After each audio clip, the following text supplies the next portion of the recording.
Welcome to the Smark Foundation podcast. I am Aaron. This is Adam. Hello, all. Happy wrestling. And we are here with your weekly coverage of the WWE and AEW Big Four, as well as a Call It in the Ring segment and our lovely little intro as we're doing here. Adam, you want to run down the socials for him? All right. The majority of our posting and our social media presence is, discussed last week, going to be on Blue Sky from here on out.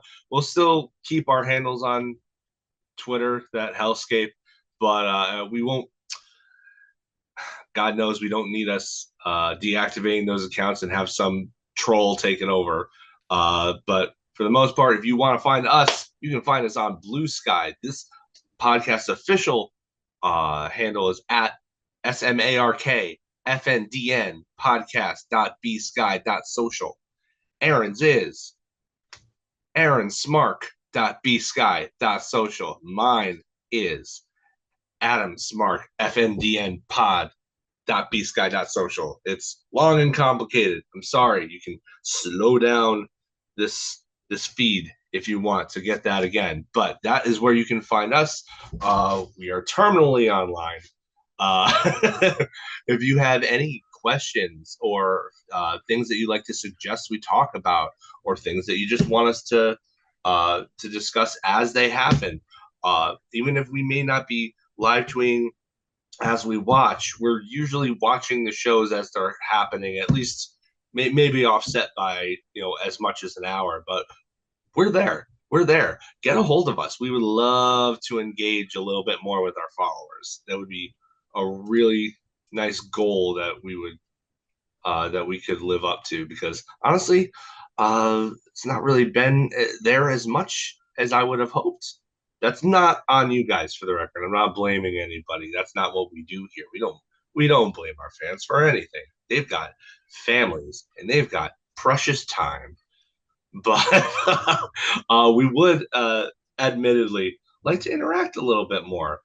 Feel free to hit us up. Our DMs are open if you want it not to be public too. So please do so. We would love to engage and possibly, all things on the table, possibly mine you guys for ideas for the Call in the Ring segment on occasion.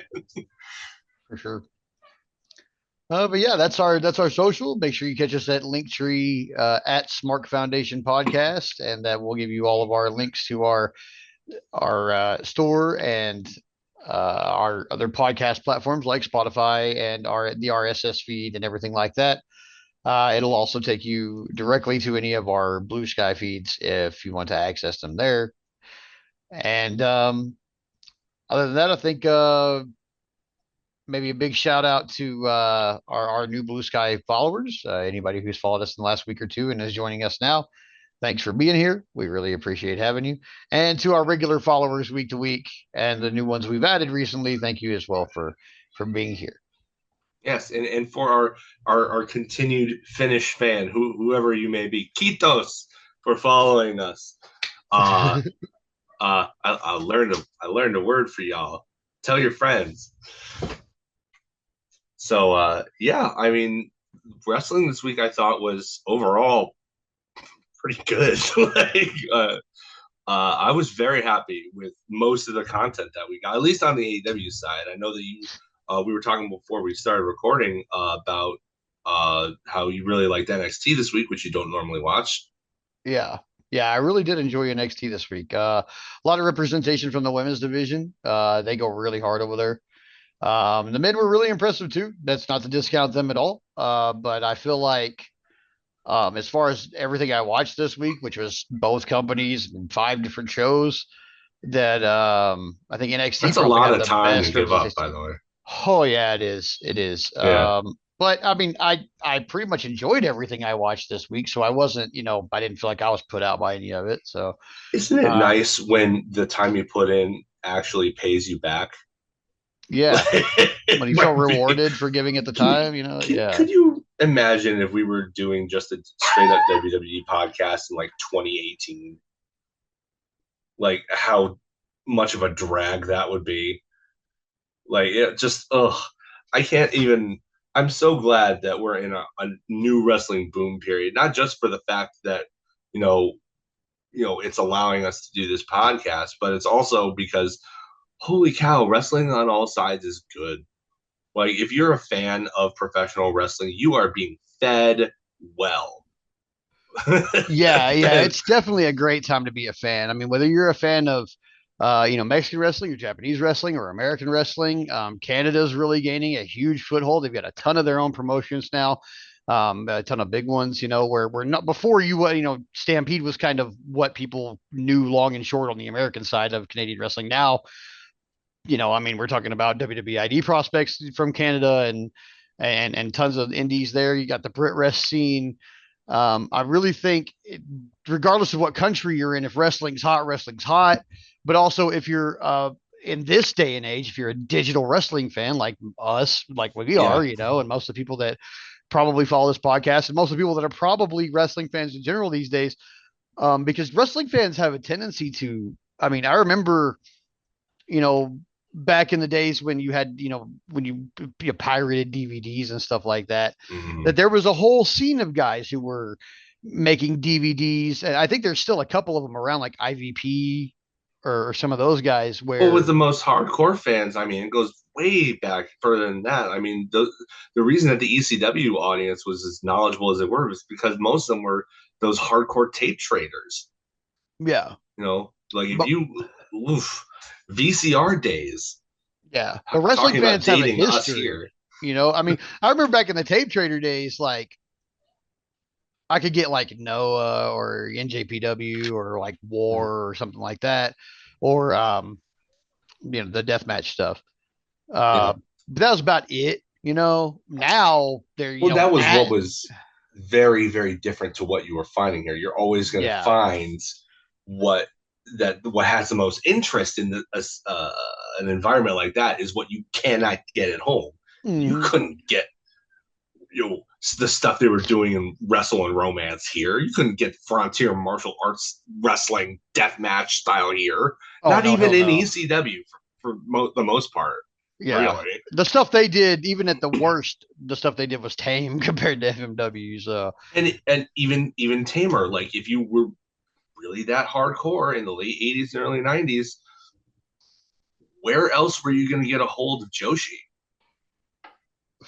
Actual incredible, way ahead of its time, uh, just innovative women's wrestling that shaped the entire industry into what it is today and doesn't get the credit for Mm.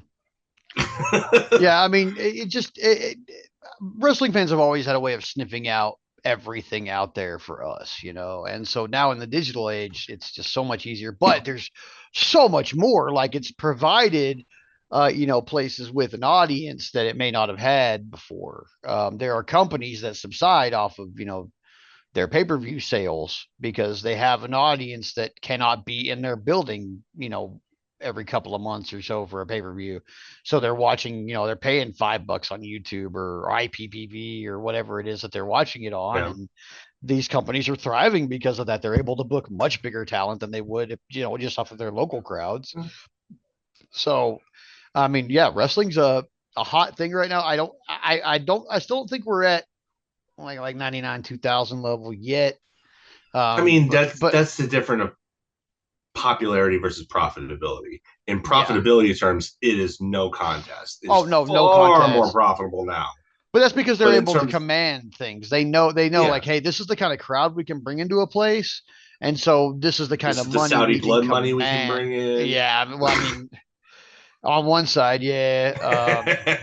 But I mean, But we could talk about Jacksonville blood money too. that's Because true. God I forbid spades a spade. Yeah. God forbid I buy an AEW title to make sure that the Jaguars get to stay open for another year. Ugh. Now I'm a Their Texans title fan, so belts I are don't want to do that. their title belts are Expensive. so the replica belts are so overpriced too. Oh God, Like they they are. look gorgeous, but like I don't want to be paying like $500 for that. Get out of here. No way. Yeah, if they weren't No way. five, six, $700 for a really good replica title belt, having held so many actual like custom made title belts in my hand, Right.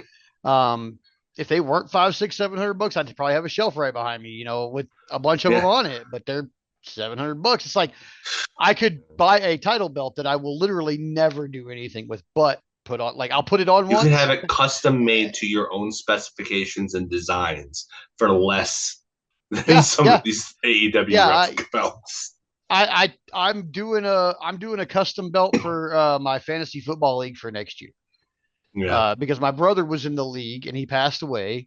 And Mm. so I'm making a memorial title for him that's going to be a real deal, like custom handmade, hand tooled wrestling title belt because that's what we have now. We just have one of those crappy, like, generic fantasy football league champion Yeah. belts. But I'm gonna make like a real deal, like tooled and terried freaking wrestling belt for Yeah. this league. It's going to cost me about $400, and Yeah. it's not going to be crusted in diamonds and gold, but it's going to be beautiful. And I don't understand why AEW or WWE couldn't some, but maybe I don't know. Maybe they're paying comparatively that price that I'm having to pay to produce these things. And then Yeah. I mean, I'm sure they're not. I'm sure they're done them by the thousands or hundreds of thousands. So they're probably paying $100 a head for them, or something Yeah. like that. And then they're charging us a ridiculous amount. This is why I don't buy a lot of wrestling merch. Like I buy them from indie guys, but indie guys really know their audience. They know what you want, or they Yeah. know their audience, whether you want it or not. Like this one indie guy. So the last show I went to, there was two guys at a table right next to each other. And they're two guys I'm familiar with, but I hadn't caught up with their merch game in a while, you know? Yeah. So I go over to the merch tables and I'm kind of looking around as I do. Most of the time I go, I'll have like a 20 in my hand so I can pick up a t-shirt or something like that. But a lot of times being a referee and having worked in the business, a lot of those guys will be like, man, you'd look really good in a 2X, one of mine. And I'm like, all right. And they'll just give it to me. And so I'll put it on right there. Like, hey, check out these awesome Yeah. shirts. It's so comfy, like I'll just be standing Yeah. there with people saying that shit. So maybe they'll get a couple more. But Yeah. I go to one guy and he's a guy I've known this guy. He was at my very first training session and I've known him the entire time I've been in the business. He's got grinders and trays and lighters with his picture on them. And I'm like, okay, this guy's got a little weed kit for wrestling fan. This guy knows his audience, at least half of it.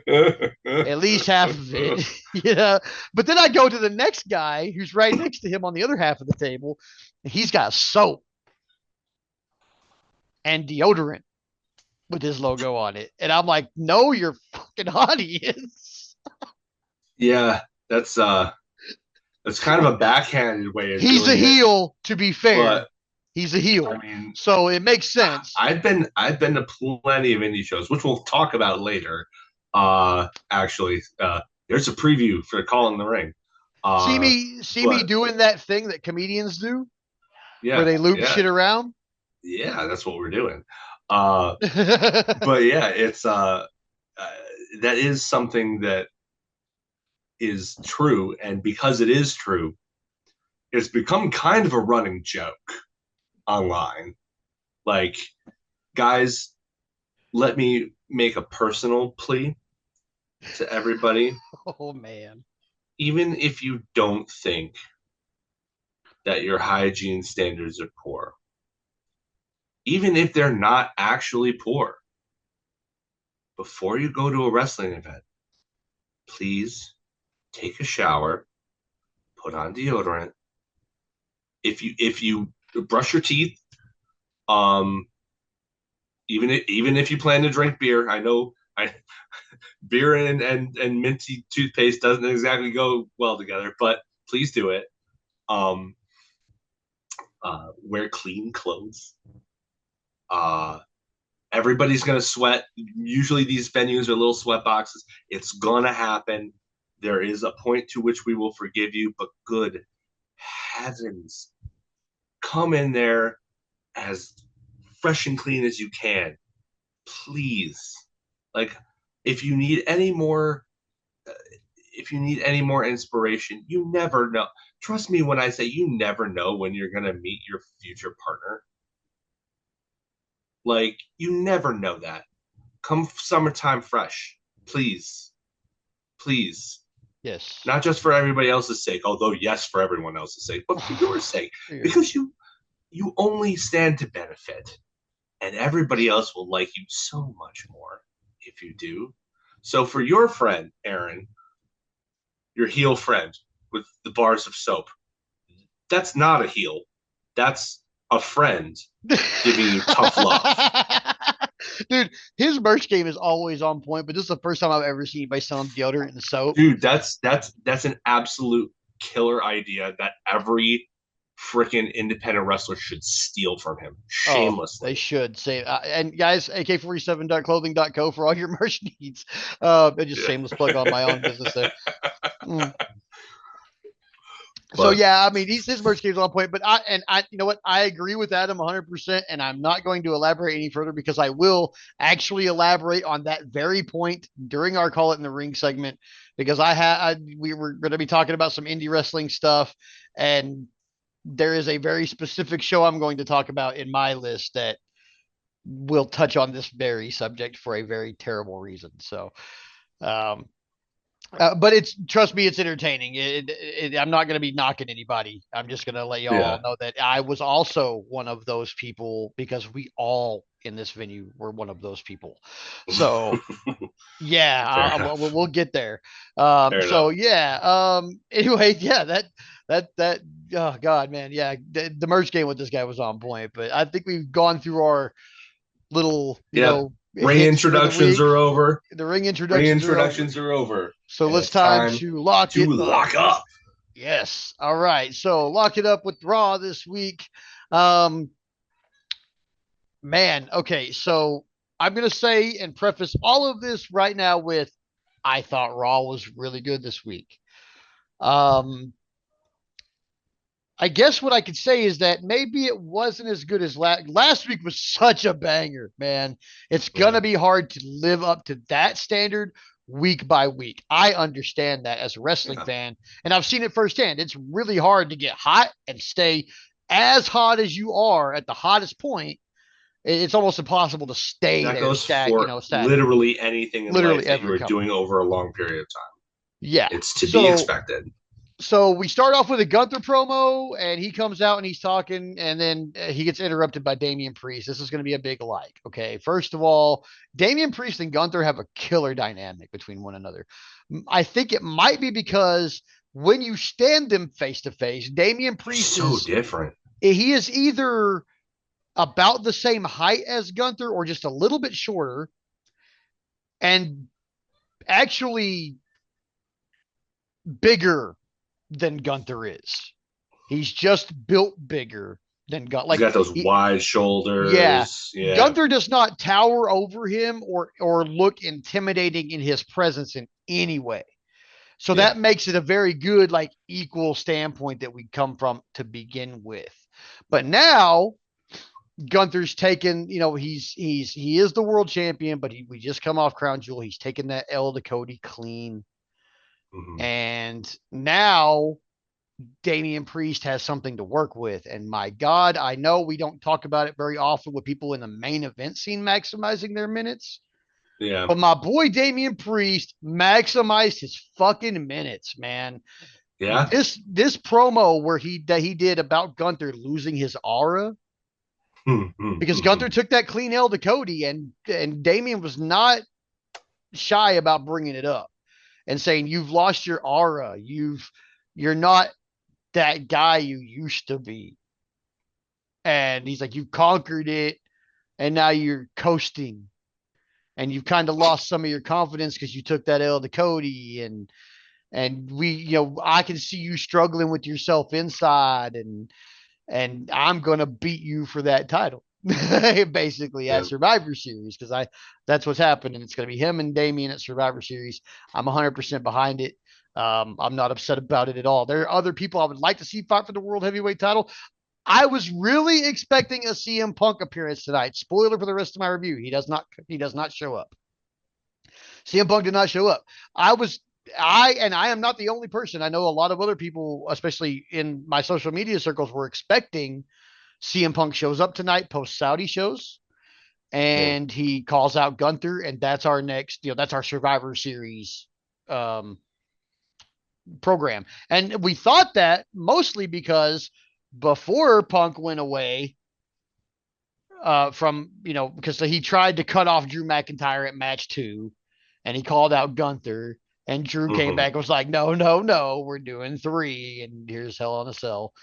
You know, so he already had called out Gunther, so he thought, okay, he's going to come back post Crown Jewel. He's going to call out Gunther. That's our program. That's not how it's going. I don't know if CM Punk fits into this. Now, I'm not saying he couldn't just easily come back and slot himself in somewhere. He could. It'd be pretty shitty with 3 weeks of booking. I think he understands that better than almost anybody. So he probably won't insert himself here. There's only 4 weeks to go to Survivor Series. WWE has been telling a lot of these stories for a while already. A lot of the stuff going into Survivor Series, I'm really hoping for some blow-offs. Some of these stories have been going on for a while. Gunther and Damian Priest is a revisit because Gunther won the title from Damian And Priest. Priest never got a rematch. And Yeah. Priest never got his rematch. Yeah. So this is kind of a revisit. I mean, yes, we're coming to a logical conclusion of said story, despite there being tons of crap in between where they just weren't talking to each other or dealing with each other at all. Um, so this is, it's logical, but there's a lot of big stories I think that are getting blow-offs at Survivor Series that Punk just isn't part of any of these that are long term being told. Like, unless they drug him and Drew back on TV right now and we're like, hey, we're going to do 4, which I don't think they're going to do. I don't think they should. Please don't. I know you hear me. Please do not. But unless they did that, there's no place for either of them right they now. can always like revisit a little bit of the magic in the Royal Rumble match. That's part of what it's for. Like you can have them stare down and beat the crap out of each other for 2 minutes and have one eliminate the other if you want. Probably Punk eliminating Drew, if we're I being would honest. imagine that's how it goes. Yeah, because if you go the other way, then it continues. Yeah, if the heel does that to the baby face, it leave the baby face has to win, right? So like Punk wouldn't let it go. That's we know that from his character. He just wouldn't let it go. He'd be worse than the How bracelet. could he? No. But I did hear a theory that led me to think maybe they're piling up Survivor Series, a lot of blow-ups at Survivor Series because they want to make that first Raw on Netflix super duper huge and special. The theory that I heard was maybe they're saving Punk's return, or at least in ring return, for after Survivor Series to lead to a match with Gunther for the belt on that show. I would be okay with that. My prediction was actually because the Netflix thing never really comes to the forefront of my mind. Like, I know that they're going to Netflix in January, and I know that I'm easily going to switch over because I already have a Netflix subscription. Right. I'm going to save any judgment I have about Netflix as far as how that's going to work until Christmas Day, when my Houston Texans play the Baltimore Ravens live on Netflix, and see if it's near as bad as that freaking Tyson fight thing. Dude, I heard so much bad crap about that. I have had illegal streams of UFC fights work better than the paid for Netflix stream for Tyson Paul. It was so bad, dude. Like, I'll put it this way. I'm going to cop to it. I'll cop to it right now. I watched an illegal stream of a UFC show because I will not support a company financially that supports Mango Mussolini. And I just turned it on to watch the John Jones fight. And the stream worked beautifully and perfectly the entire time I was watching it. And I cannot say that. I did not get to watch the Mike Tyson Jake Paul fight on Netflix until an hour after it was over. And I only know it was over because my son came in and said I had the fight spoiled for me. And I said, don't tell me what it is. Just go back to your room. I'm pissed off at Netflix right now. And then finally got Netflix to work. It was about an hour after the fight had ended. I finally got to watch it. And I want my hour and a half back. Although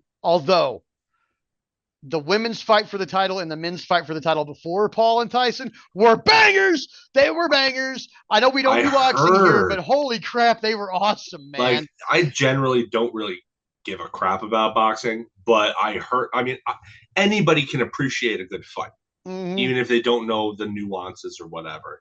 And from everything that I heard about that women's fight, except that everybody except the headbutt. wasn't well, everybody was annoyed about the finish because apparently everybody thought the other lady should have won.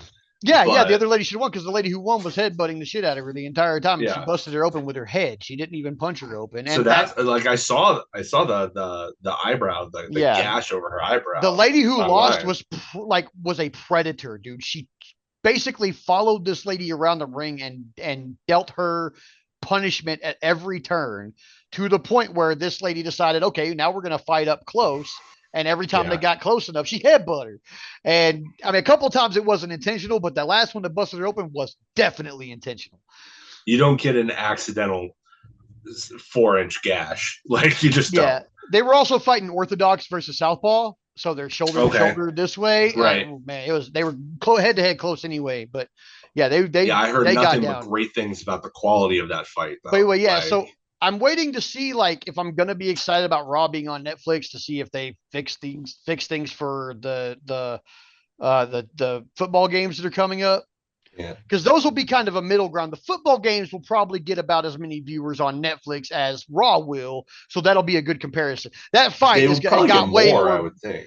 That But fight got way more viewers than anything else on Netflix is going to yeah, it get. was And like the only 53 million users or something, like yeah, some ludicrous number. but the only You thing know, they had really streamed live before that was a Cat Williams comedy special, which I watched live, but yeah, it worked fine. yeah, But it definitely didn't have that doesn't near as stand up many. Yeah, no, to no. the He's kind drawing of power of Mike Tyson and the desire of all of America to see Jake Logan get his face pounded in. which I Unfortunately, think I'm didn't just gonna have to happen. Yeah. rewatch the Tommy Fury fight over and over again to get that. Anyway, back to Raw. So um Priest versus Gunther, huge up. I'm ready for this bout. That was Damian Priest's best uh that's his best promo in this I'm whole thing. so I'm so glad for him. I remember seeing him for the first time on a Ring of Honor show that we pay per view that we streamed as Punishment Martinez, and he was so skinny back then, but he Mm-hmm. was doing like all this stuff. You know, he's a 6'7" guy, like doing tope con hero over the top rope. You know, not even touching the rope. You know, like who is Mm-hmm. this guy? Like I was so glad when he signed with WWE because like this is gonna be a guy, and he's exceeded all of my expectations. So Right. good for him. Next big thing I liked, Damage Control had a trios match against Pure Fusion Collective because it was a trios match because Dakota Kai is back from injury. Terrible name. Hate Um, that name so I was much. just about to say that down. I still hate the name Pure Fusion Collective. But I like the stable. I mean, they're all three. They have this like MMA air of like legitimacy to them. So I think it Yeah, really helps when somebody beats them. It doesn't happen very often. They usually run roughshod over everybody. Pure Fusion Collector, they went down. Damage Control took the win in this. Of course, because Dakota Kai is returned. yeah, Happy to see her back as always.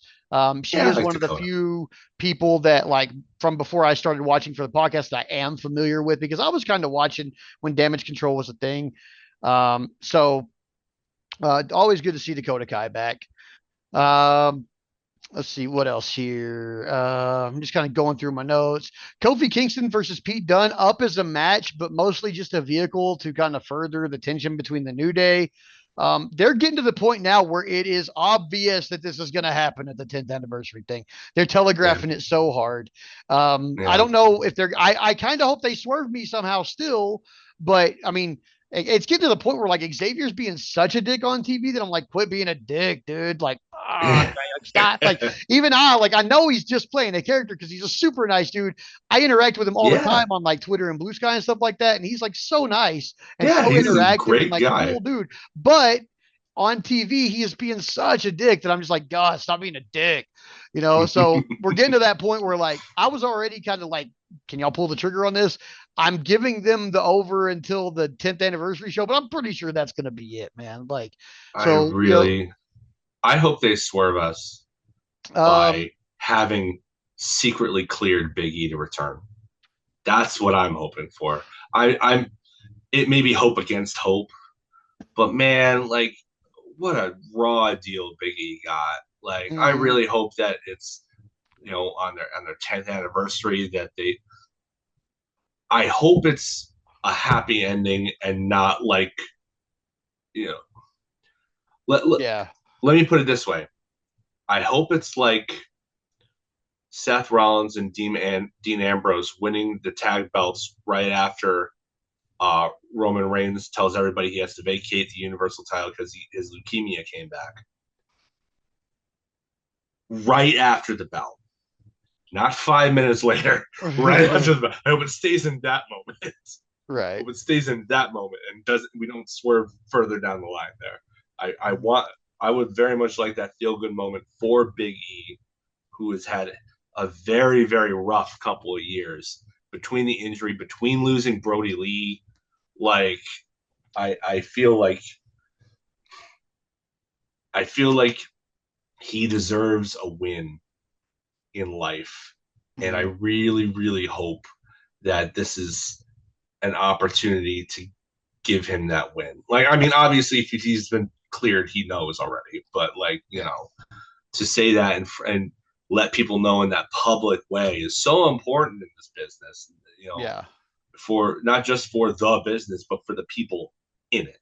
Yeah. So I hope that's what happens. But if that's not going to happen, then I guess the second best thing is to solidify a heel turn by freaking beating up the guy who's got a broken neck. Yeah, I guess. There's no better heel heat than that. It Yeah. sucks. I hate that that's the other option, but I mean, Bubba Ray will be happy See, after that, we had a Bronson Reed promo. He just came out and called out Seth Rollins basically, and then they brawled. Because I guess we're again. still doing this. They had, by all accounts, a good match at Crown Jewel. So I don't know what's going on there. But it looks like they're still brawling. They could still actually be brawling, for all I know. Um, And didn't they have the whole episode of Raw to brawl the other day, a last few week, weeks yeah, ago? Like, that was one of the best episodes of Raw. They were just kicking each other's ass all episode. So I mean, I'm not it's against like, it. I just dude, get it out understand. of your system, Yeah. dude. Uh, Either kiss or just do it. Like, right. So then we had Damian Priest. We'll talk more about Bronson later. I'm kind of glossing over him right now because he's more important later. Damian Priest versus Lugu Kaiser was the next match. Big up there. These guys can work a match. Both of them can work, and they worked well with each other. Um, Kind of a down because now we're going into bloodline stuff. Sami Zayn's going around asking for a fifth man for War Games. So my prediction well, has you come called it. true. War Games is a 5-man team. You So called it. he's asking people. He asks Seth Rollins, and Seth Rollins says no. So I don't like that he said no, but I didn't really like that he got asked in the first place. I don't think Seth Rollins is the guy for this, but we'll get back to that a little later. I You'll mean, see. considering he'd be on the same team as Roman, can you really see him saying yes That's without kind a of big what he said. He's like, provocation? I will not. He's like, I will not team with Roman Reigns. I hate Roman Reigns. That's basically what he told Sam. Yeah. But then later in the show, Solo comes up to him and he's like, well, we know you hate Roman, so why don't you join us as our fifth man? And he goes, I'm not going to team with Roman Reigns. So why would I team with a cheap imitation of Roman Reigns? And walks off. And so I'm like, Yeah. okay, that's great. They're really playing up like Solo is now getting feedback from outside that he is not the chief he thinks he is. So they're Yeah. really playing with that insecurity of his. And I think that's going to be a big factor later on. Um, so let's see. Okay. Karrion Cross catches up to the Miz. Miz is apparently out of captivity. I was gonna say, did they find him? I guess they let him go. So then Karrion Cross catches up with him. We want to know where the Wyatts are. They drag him to the ring. They're about to put a beat down on him, and the Wyatt Six appears. And they start going after everybody, but it looks like they're trying to get to the Miz through Final Testament. They go after everybody, but then the Miz like turns around. Apparently, it's a big ruse, and the Miz really is with Final Testament, and he helps them lay out the Wyatt Six. So the Wyatt Six are laid out for the first time, proving straight up that this is not a supernatural thing. These guys are just weird. Um, And they are so human. I guess the question is then like, why'd they let him go? Don't know. They didn't answer. Because like if they were just gonna come and beat him up again, they could have done that way more easily if they just never let him go. Yeah. Yeah, I'm But not I mean, I sure. guess they are weirdos with their own agendas. Yeah, yeah, So I still don't know exactly what their uh, agenda is. So then we had Jade and Bianca versus Liv and Raquel. Just kind of made the tag match on the night. Liv and Raquel kind of, playing on the who's going to turn on who thing and ending up with a match out of it. Nia Jax and Tiffany Stratton kind of interfered, but Bianca and Jade still retained. It was a really short match. I don't know what's with these like short tag team matches that they do. But this was like the short one of the night. Usually, I guess they have like a longer women's match and a shorter one, or a couple of shorter ones. But this is one of the shorter ones. I'm not sure why they made this one of the shorter ones, since they're always trying to constantly promote and put Bianca and Jade on the screen. Which, of course, why not? They're stars. well, But also, was it a dominant victory for them? yeah, it's pretty. Well, I mean, there was some interference and stuff. So this mostly, Mm, it seemed like mostly a vehicle, like the Xavier Woods match. yeah. But I mean, but also the women's champions on this too, and then Nia Jax, who's the SmackDown Women's Yeah. Champion. So I guess we're gonna. I think we might be getting Raw versus SmackDown for the Women's Survivor Series. Um, I not sure mean, exactly, or maybe it's gonna be a War Games match. Also, I don't know how we're gonna do that. They haven't really said. well, Um, Raw versus SmackDown, as the Canadians would say, as is tradition. as is tradition, yeah. But that was pretty much it. The after the tag match was when they had the Seth Rollins telling Solo off, so that was pretty Mm, much the show. Wasn't a lot to it. This not like last week. Last week it was a banger show, but it was like stuff after stuff after stuff. This show, a little bit more time to breathe, a little less stuff in it, but good overall. Really, the only thing I didn't really like about this show is that Pure Fusion Collective is still called Pure Fusion Collective. yeah. I mean, I've always been a big proponent of Sonya Deville. I think she's fantastic, and honestly, I think she would have gotten a bigger push had they not signed Ronda Rousey, Yeah, yeah, I think so too. I think because all the she MMA would have ladies been probably would have. their MMA girl. And then not that long after that, they signed Shayna. Yeah, So I mean, Shayna was there before Ronda, I think, but like she was in NXT doing NXT things. So yeah, like Sonya, I think she was probably in line for a much bigger push a lot earlier, and then just a lot of stuff got in her way. So at least for her sake, as a fan of Sonya's, at least this is going to give her something to do that yeah. doesn't require her to, you know, put on a suit and not wrestle like she didn't set out to do initially. Right. So Well, I mean, like I said, I really like the stable. I just don't like the way they're named. I think they could come up with yeah, a better name than PFC. But yeah, that said, that leaves us time for the shine. yeah. All right. So for the shine, here are my notes for Dynamite. Lots of good stuff. Christian Cage and Hangman Page versus Jay White and Juice Robinson opened up the show. Great back and forth stuff, like just classic wrestling stuff. Fairly early on, the theme of the night comes into play, and that theme is chaos. As Hook appears from the crowd to abscond with Nick Wayne, who is there with the rest of the patriarchy. He just yeets him around into the crowd and just disappears. Never hear from him again, which is fine because since you don't get follow up on Collision, that means I can still follow it up on next Dynamite, and it's fine. But like, yeah, he just totally just he just yoinked him and just disappeared with him into the crowd. It was like, what? But Christian Cage couldn't do anything about it because he was currently in a match. Mother Wayne was concerned, but apparently not concerned enough to go after her son.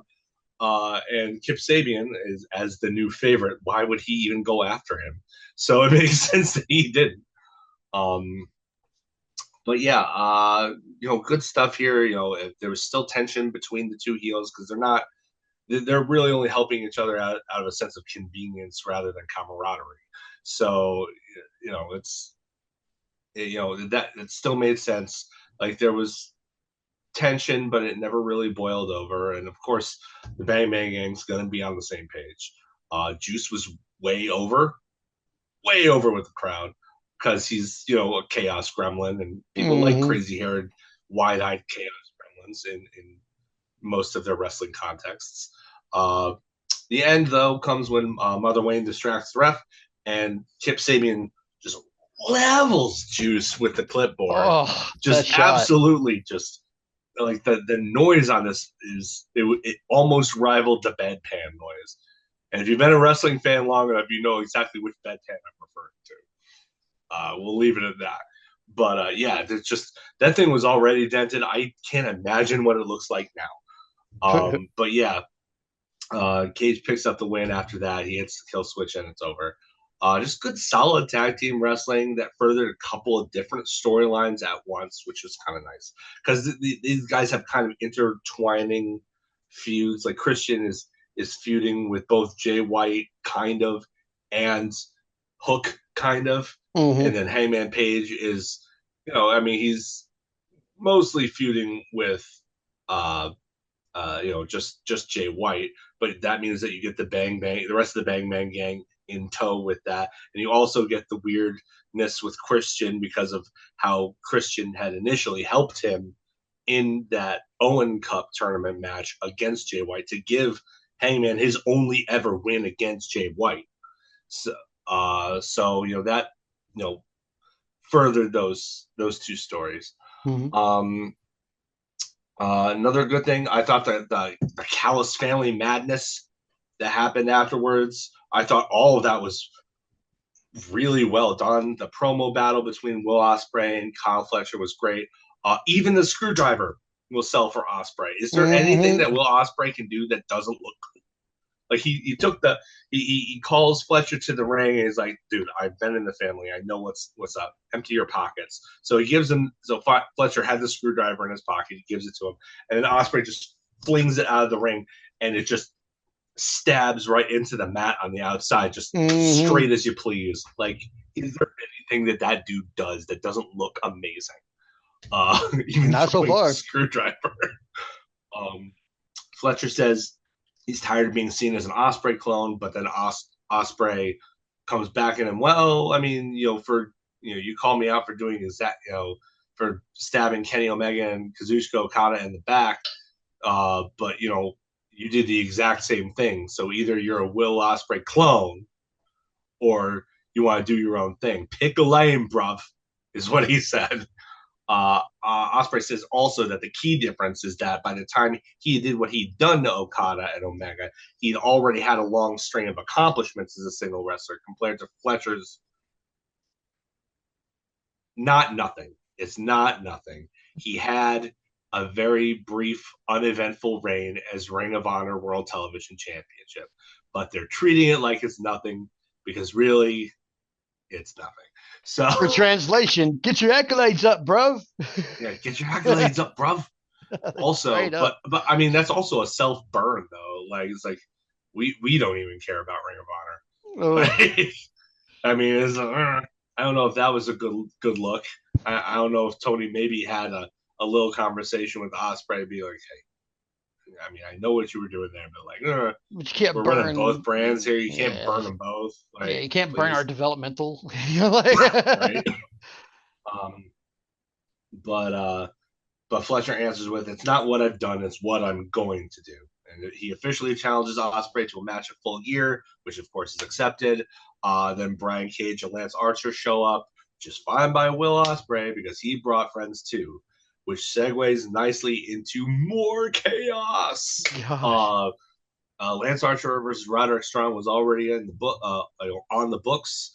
So as soon as he comes out, so does Roddy, and their Falls Count Anywhere match begins.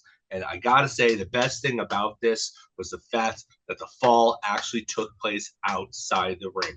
Thank you, AEW, for not doing the classic WWE thing of saying it's a Falls Count Anywhere match, brawl everywhere, and then still end in the ring. That defeats the purpose of the stipulation. So Mhm. thank you for having it end out in the crowd, right next to a guy who was holding a sign that said, I drove 30 minutes to see Lance Archer wrestle. I thought that was amazing and appropriate. And it ended with the high knee again. So that's very clearly something that they're leaning into with Roddy. Um, I want to interject here just for a second. I'm really glad you told me what happened at the end of that match because it hasn't been a lot of people talking about the end of that match. on the internet. And I know from talking to a few other wrestling fans that who had the same experience that I did, but on our live stream on the US side, um, we got about half of the Roddy Lance Archer match. They went to commercial in the middle of the match. And then when they came back, it was now I was a little bit behind, so I don't know if it was just a glitch in my stream or what, but I know it happened to more than one person. That I've talked to other people Huh. about it. But when they came back from commercial after that commercial break in the Roddy and Lance match, it was already showing Adam Cole and Takeshita. So from that commercial to the commercial in the middle of Adam Cole and Takeshita, we had nothing. Wow. Like, I mean, I watch using Triller on a VPN, Mhm. so I get everything that they show. So like all of the picture in picture stuff, it's not in picture in picture. It's just there. You hear the commentary, the whole bit. So Yeah. I got the whole show. I did not even read because of that. I didn't even realize that that was something that was happening. Um, quick thoughts on that. Now that I know that, on the one hand, uh, there is a sense of, oh well, you got to make sure you watch picture in picture then, because anything could happen. Which overall, that feeling that anything could happen, and so everything is must watch, is good. On the other hand, the way you find out about that because you weren't paying attention and you missed something that took place during a commercial break, that sucks. Uh, I mean, maybe it's one of those, maybe TK thought, well, this is a necessary thing to maintain that feeling. It's going to ruffle some feathers, but it's necessary because now people won't tune away. Yeah. Um, I think that honestly, that's the only way that you can teach somebody that lesson and reinforce that. So it Hmm. sucks, but overall, I think I'm going to lean more towards that it was kind of justified as long as they don't keep hitting that. Like that's something that you get away with once a year to Yeah. reinforce it. That's not something that you do all the time. If you do it all the time, then people are going to get really pissed because, yeah, even if you're watching in picture, you don't get the commentary. No. I have to watch the Like Triller feed to get that. I Yeah. do See, I because watch I the Triller feed watch on most of the Triller. time. But Yeah, but see, most of the time that's where I watch, but I was not able to watch the Triller feed this week, so I had to watch like a so that's VPN BR feed or something like that, and it so was you would have effed. been in the same. We wouldn't even be talking about this if you had been watching the Yeah, if normal I way just you watch watch. Triller like I normally We do, wouldn't yeah, because even there's know. no PIP or anything like that. I always Yeah, hear the funny commentary when there's supposed to be a yeah, commercial and all yeah. that, So It gives me good feels of going back to AEW Dark, yeah, yeah. where the commentary was like, we're just here to have Taz, please come back fun. soon. We love you. We do. Hope your knees are better. Hope so. Um, but yeah, that's how I guess I'm glad that I did because I didn't know that. This is the first time I'm hearing of it. But yeah, so that was good, and then that led right into what you were talking about. What happened was Roddy, he won on the outside, and then he went back to the ring, got on a mic. That was 3 matches in a row for him, so he was guaranteed to face MJF. So the Adam Cole match versus Takeshita was going to basically determine if this was going to be a 3-way match. Mhm. So he got in the mic, got in the ring with a mic, and he started cutting a promo. And then Takeshita comes out and initiates some, a run in with him. Uh, and then that's when Cole comes in. So it saves Roddy, and then their match begins. And it was it was great too because it was. We'll talk about this a little bit later, but like TK is kind of he's petty, but in ways that make it entertaining a lot. Like this whole like thing where he's talking of this month as the November to remember is obviously a shot at WWE and the fact that their ECW themed NXT episode from last week beat AEW in the ratings. I know we don't talk about ratings, but we have to for the sake of the point that I'm making. Um, obviously, it ruffled TK's feathers, and so he's going all in on the ECW. Like, oh, You think that, you never even cared about ECW. I cared about ECW. I was there in the ECW arena when I was a teenager, blah, blah, blah, blah. It's obviously gotten under his skin to the point where he's named the entirety of the month, the November to Remember, after their November to Remember to pay-per-view. He's also, and then in this instance too, Adam Cole came to the ring and his music was playing. He ran to the ring to save Roddy and he beat the crap out of Takeshita and threw him out of the ring. His music is still going, just like New Jack, up until the point where where does the boom and the Adam Cole baby with the rest of the crowd, and that's when that's clearly a nod to New Jack, clearly. Yeah. And that's not even the first time. Like Anarchy in the Arena has done that thing like 3 times now.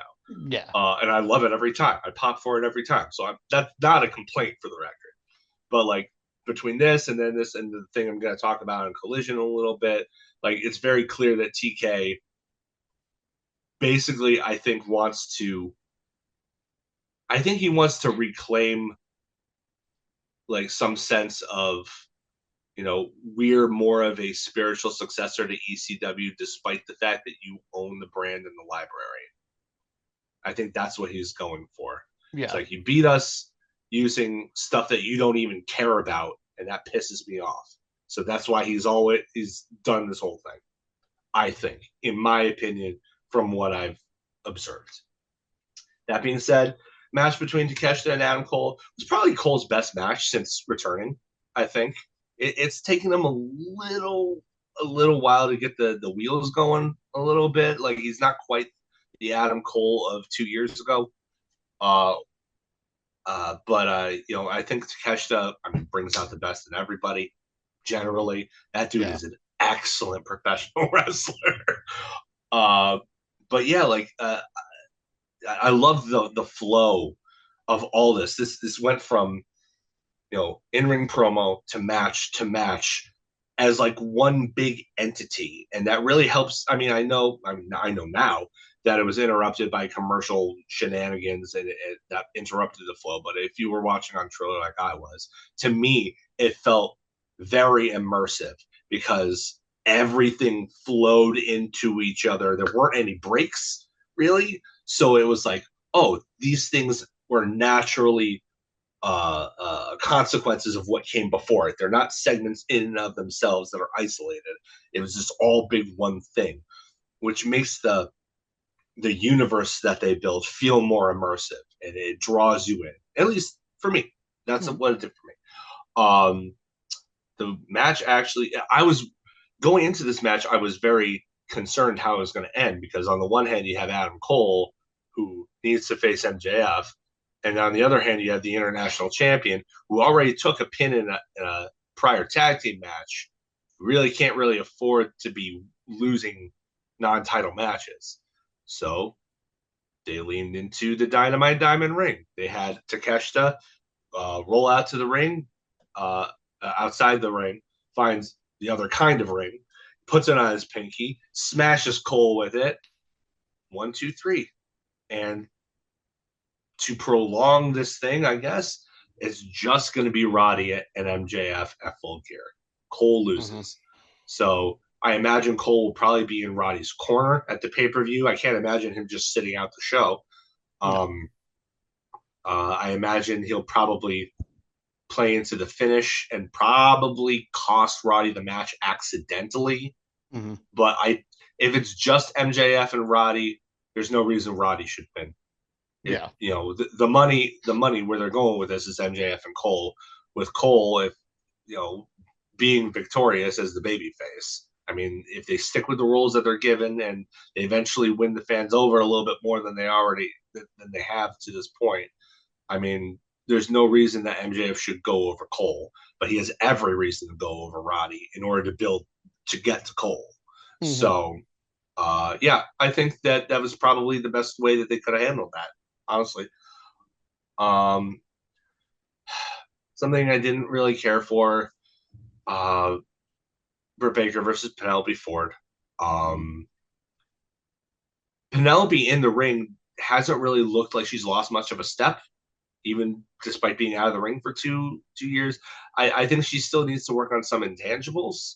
I mean, I know that sounds arrogant for somebody who's never been in the business or whatever, Mhm. but like she's almost emotionless out there. Yeah. Like she hits the moves, and her taunting of the crowd is good. Like when they get under her skin, she snaps back, and that's good. But like she doesn't really have much emotion against her opponent in the ring, and I feel like that's probably the biggest um knock on her. I mean, everything else is great, honestly. Like she's got a unique move set. I love that she uses the Muda lock. I honestly don't know why more people don't use it because it's great. Hmm. I'm a big Great Muda fan myself. Love the guy. Um, but really, it wasn't Ford that I'm knocking here. It's Britt Baker seemed super tuned out. She did not seem into this at all. Not even her entrance. She was not about it. I don't know if she's still sick. I don't know what's going. I don't know if it's because she got suspended a few weeks ago for her behavior, or a few months ago for her behavior. I don't know if she's still broken up over breaking up with Adam Cole. I don't know if it's just because, to be fair, most of the rest of the division has lapped her a couple of times now in terms of skill because she can't commit to because it's hard to commit to two full-time professions. Let's be Hmm. real here. You know, nobody's saying you can't do it all, but doing it all has consequences. And one of them or both of them is going to suffer if you split your time between the two Hmm. naturally. And I think at this point, Britt Baker, mostly due to the strength of her personality, which is very strong, has been for the first like 2 or 3 years of AEW, has been essentially the face of the women's division. But as they've gotten a deeper and deeper and more talented roster, the injury that she had that put her on the shelf for so long, almost everybody's lapped her. Like Hmm. she's honestly probably in the bottom third in terms of in ring in the division, in this very deep division. Like she can't just coast on her personality anymore. Like, and what I will say is that the finish to this match was great. The finish to this match was very, very, very compelling. My ears perked up like a schnauzer. Like it was like, oh, she's in the Muda lock. Oh, she's reaching around to grab the mandible claw to get out of it. Let's go. She puts her in the lockjaw proper for the submission win. I thought the finish was great. I thought it was really creative. But Yeah. like Baker showed like other than that showed no signs of life. I'm like, you poor thing. Like, what is going on here? Like, I don't know. Hmm. I feel like it's probably personal stuff, and I don't want to get on people for their personal stuff. She's been through clearly she's been through a lot, Yeah. but it is unfortunately showing in her work. And Penelope tried her best to save it, and it unfortunately it wasn't enough. There's only so much you can do if your dance partner isn't really into it, you Yeah. know. But to end on a high note here, FTR versus Kings of the Black Throne was the main event, and it was FTR versus Kings of the Black Throne. You think it wasn't going to be amazing? Yeah. Like Whip that these two ass. teams are fantastic. FTR, I still to this, they're taking losses lately, putting other teams over, probably because I think they said that this last contract is probably going to be the last one that they have. Hmm. I think Dax wants to probably retire after that, but so they're putting a lot of people over. But you know, I still say I don't think I've ever, and this may be recency bias, but I don't think I've ever seen a better pure tag team than FTR. Hmm. I adore them. I own 2 or 3 FTR shirts. Like they are my favorite tag team of all time. The name of our podcast, notwithstanding, with all due respect. But yeah, this match was awesome. It was really back and forth. I was kind of surprised by how vulnerable Malachi Black allowed himself to look. He got beat up pretty good Yeah. for a lot of this match. I think probably just to mark the contrast when Brody King came in and just beat the crap out of everybody. But if that's what the thought behind it was, it worked. Yeah. Lots of high spots, false finishes, including a very close near fall off of what was going to be Dante's Inferno, but countered into the Shatter Machine Mm-hmm. on Brody King, only for Malachi Black to make the save. And then that cringe-inducing spike pile driver on the Oh apron. God, man. I was like, Malachi, are you okay? Are you all right? Because it looked nasty in the best Yeah. way. Um, the end though came when Brody kept trying to hit Dax with lariats and pinning him, and Dax just wouldn't stay down, so he just choked him out, standing, standing rear naked choke with, and you could tell like Dax was really like trying to look like he was going dead weight to make it seem like he was really legit getting choked out. Mm-hmm. That's one of those small things I love about Dax is he tries so hard to make those little things make it more uh, realistic looking, and Mm-hmm. he just chokes him out in the middle of the ring, and there was like this gasp in the crowd, like, oh my gosh, I didn't expect that. I don't think anybody expected that. Right. But yeah, and they put them over, and they shook hands afterwards, and that was that. It was a good victory for Black and King. I think I want the world for FTR, but they'll have their time. And as far as putting teams in the four-way, nobody's beating Private Party. So like, just give other teams that don't get as much exposure some time on pay-per-view. You Mm-hmm. know that's how I feel about that. I think that's perfectly acceptable. Yeah. It was a good show, man. I really enjoyed it. Yeah, I thought it was a really good show overall. I mean, the women's match notwithstanding, and that was only because one person was having an off night, maybe an off week, month, year, whatever. But like in terms of this, was an off night. It wasn't because of both people; it was because of just one person. Mm-hmm. So everybody has bad nights. I have I have bad days. Um, I have days where I don't want to do anything. I suffer from chronic depression and anxiety. Yeah, I get it. I Mm-hmm. totally get it. So I hope that Britt works through her stuff. I hope that she come back stronger because I do think that she has. I really do think that she can still add to this division. Um, but it's not whatever it is. It's not going to be as high profile as she had enjoyed until she can devote more time to the in-ring work. I think Mm-hmm. you know, and that's up to her to find.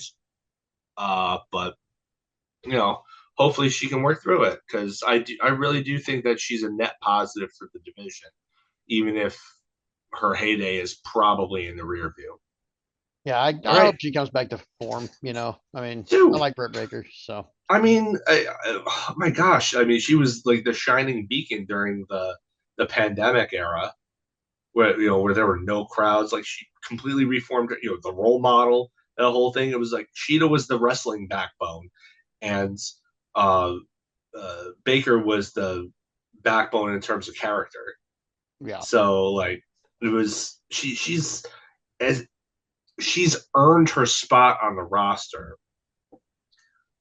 Now she just kind of has to, if she wants to be considered in the same league as a lot of the ladies that have been uh, brought in and or developed.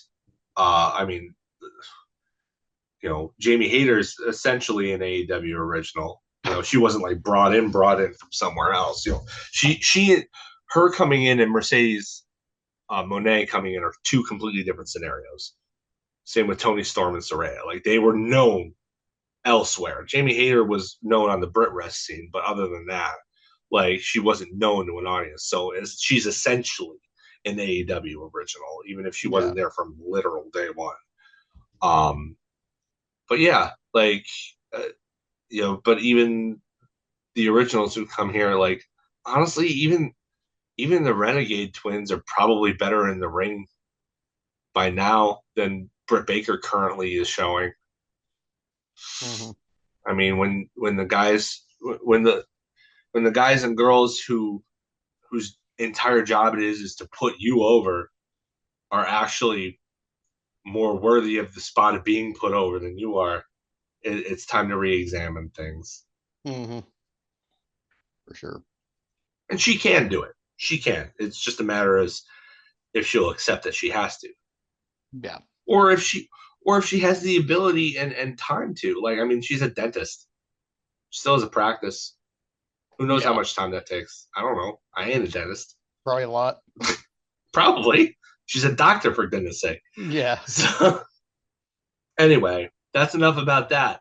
It's time for let's go into the Morton here. Yeah. With Morton, we got SmackDown for this week.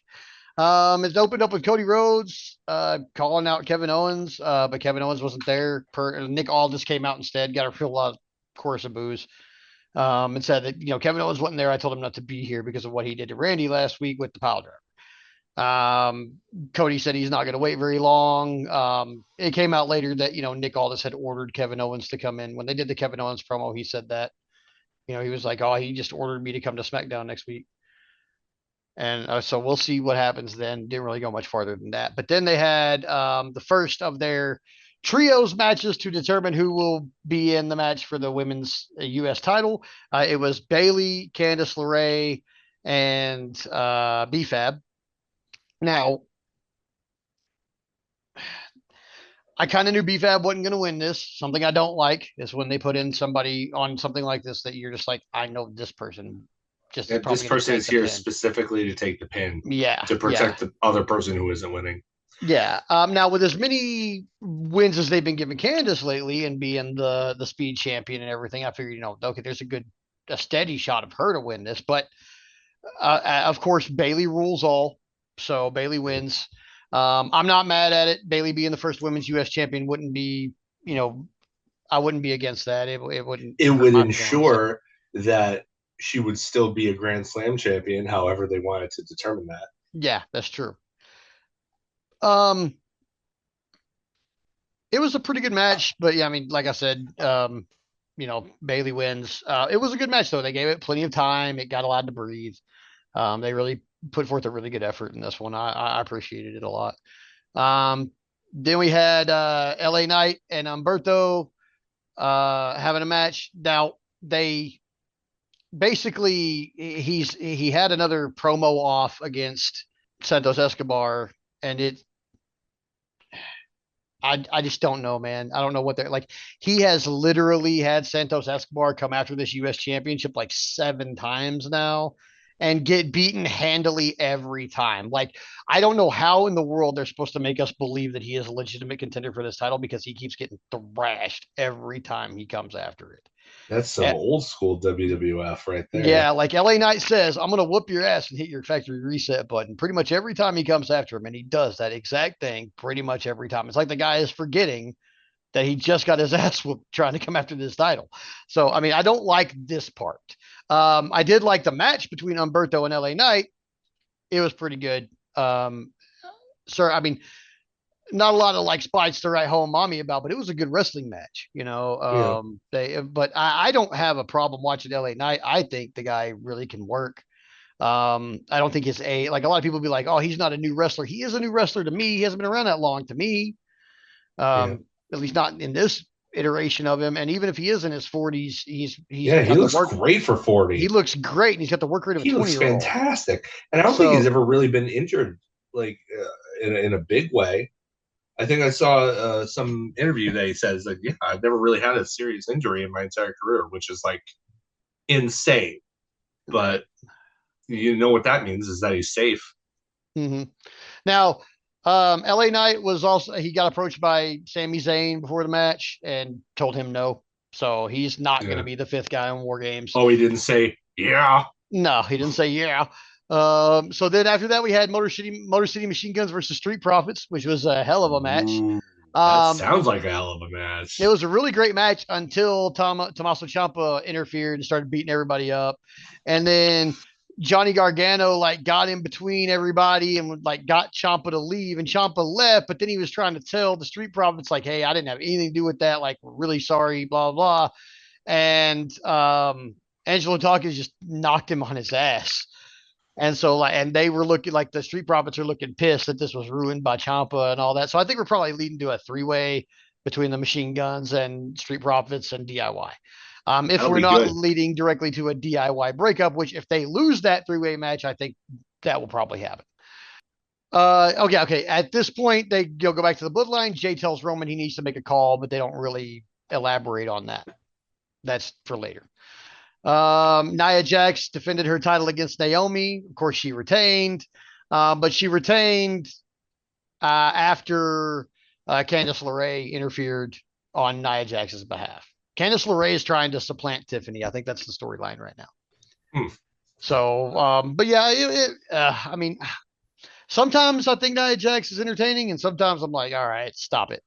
Do you know where Nia is really entertaining? Hmm, Outside the ring.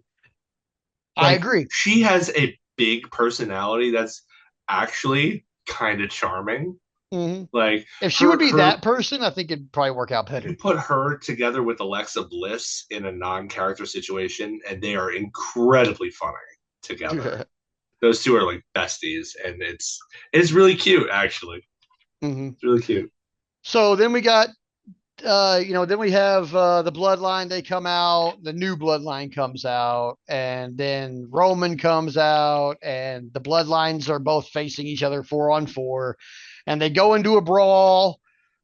And here's where we loop back from earlier because the fifth man for the new bloodline has been revealed, and it's Bronson Reed. Which makes you think, yeah, Seth is gonna That be on the team anyway. literally telegraphs to me that Seth is going to be the guy.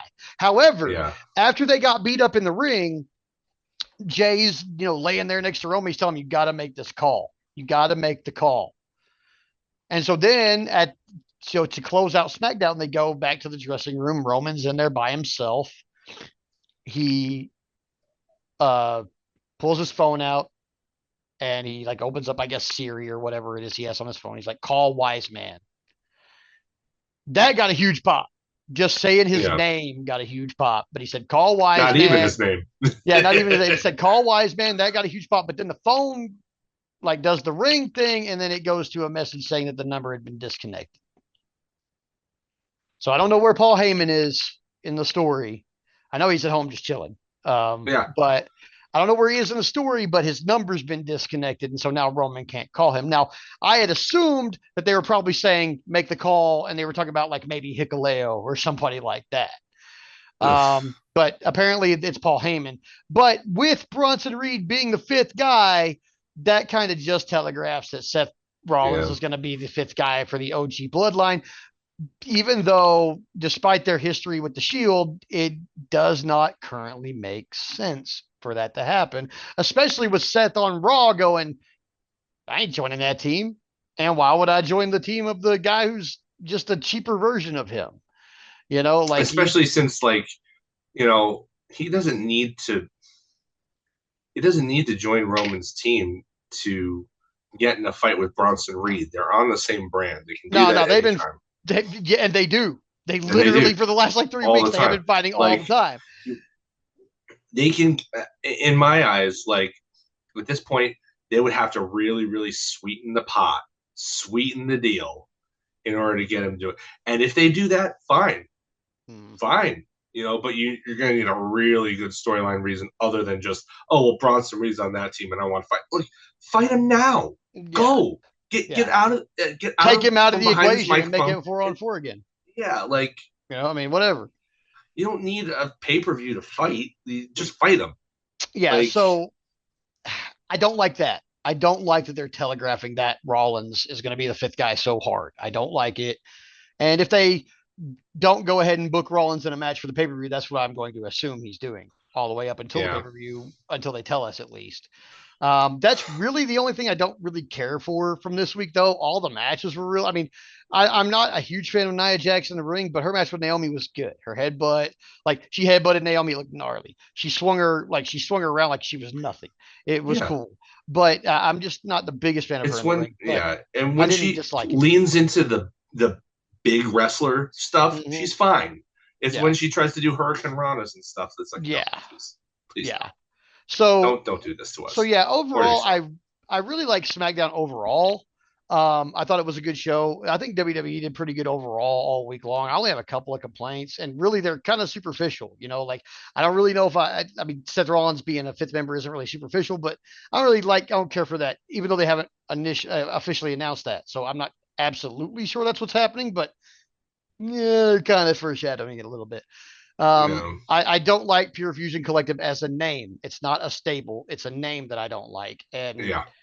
I don't think they're going to change it at this point. So I'm just No, shouting into the void for that I one. I still say that they should be Tal Alpha Row. That would work.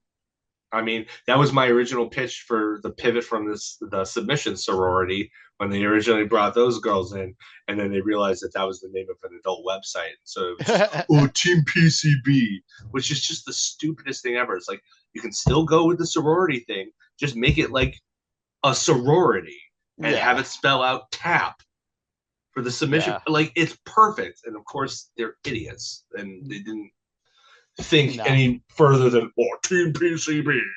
yeah. Like that So they, fucking means anything.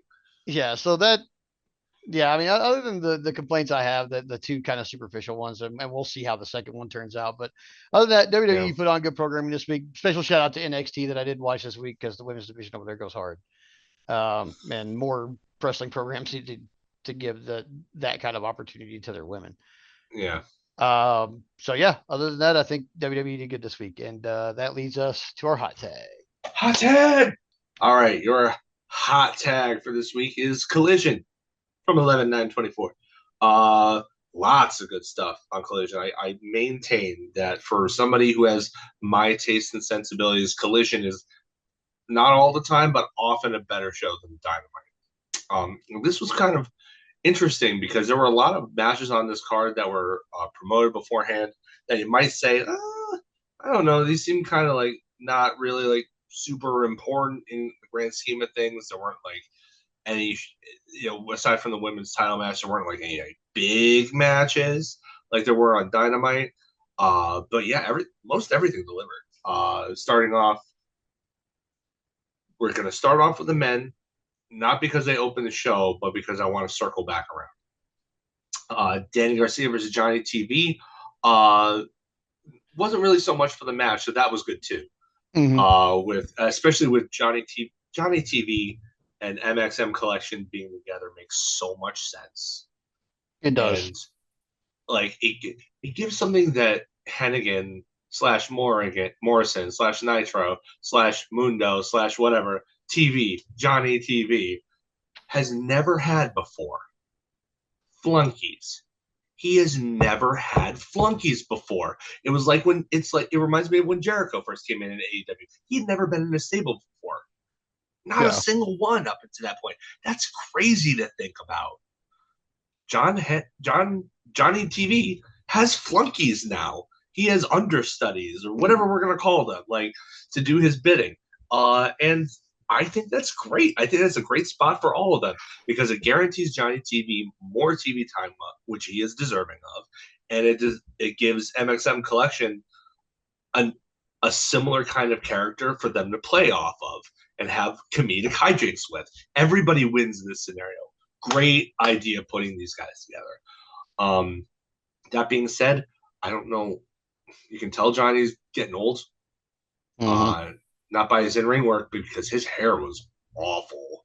Like I generally don't go on about a wrestler's appearance, but considering that his appearance is a lot of the character of Johnny Mm-hmm. TV, like, ooh, dude, your hair is thinning out, and it's like at this point, keep it wet and greased and pulled back tight because everything else is great. Like Johnny's always had an incredible physique, and that's Mm-hmm. not changed at all. If anything, he's put on a little bit more bulk, but like his hair is betraying his age, and Mm-hmm. for a character who kind of is all about image, that is more important than it would be for most other wrestlers, I think. Yeah. Um. Anyway, the match itself was good. Johnny TV dominated a lot of it. But Danny Garcia, my boy, Danny Garcia, my my fellow Buffalonian, he comes back and he has. I think he has to overcompensate because he is kind of undersized to a degree. But like every time he comes back, he does with such fury and rage that's instantly believable that this guy could mess you up. Like if you got Danny Garcia mad in real life, I'm fairly certain he could beat ever loving tar out of nearly anybody that's around his size or a little bit bigger, maybe even a lot bigger, depending. Um, but yeah, but the angle here is what was most important. Daddy Magic, Matt Menard, was at ringside calling the match because, he and Danny are besties. And we had kind of an echo from Dynamite where Hook came in and absconded with Nick Wayne. Jack Perry, who had earlier come in on his scapegoat bus, he'd come in through the crowd and he took away Daddy Magic while Garcia was getting beaten up and not noticing that it was happening. He beats up Daddy Magic and takes him to the back. Unlike last week, though, this will get followed up upon. But yeah, the finish of the actual match itself comes when Garcia he wins with like a Cobra clutch that's like on the mat. Like Mm-hmm. he's like it's almost like a Cobra clutch chin lock thing where he's pulling back on it, almost like the statement maker that Mercedes Monet uses, but with the Cobra clutch. And he gets him to tap out, and then he's celebrating with the crowd, and he realizes Daddy Magic isn't there anymore, and so he goes over to ask Tony Schiavone, where did Matt go? And then on the big screen, you see Jack Perry dragging Matt Menard over to the Scapegoat Express or whatever they're calling the bus. And he beats him up a little bit more, and then he wraps a chain around him, and it looks like he's going to drag him. Now, that's something that's very, very charged with a lot of different things. But Mm-hmm. regardless of extra contexts, from Laramie or whatever, it's still holy crap, is that a dangerous thing to do? Mm-hmm. Even to despite all the baggage that comes with it. But Danny speeds out there. He makes the save right in time. He beats up Jack Perry, and he undoes Matt Menard, and they finally do the thing, Aaron. They finally do the thing I've been begging them to do for months. They made Jack Perry pay for leaving the bus open and the engine running with the keys in there. They They stole the finally paid bus. it off. They're listening. They're Someone listening. is They're listening to finally us. paying it off. So at this point, I know it goes to a commercial because at that point the trailer feed cuts off, and then when it comes back, you see they've tied Jack Perry to the hood of the car with that chain and a whole bunch of other stuff, bro.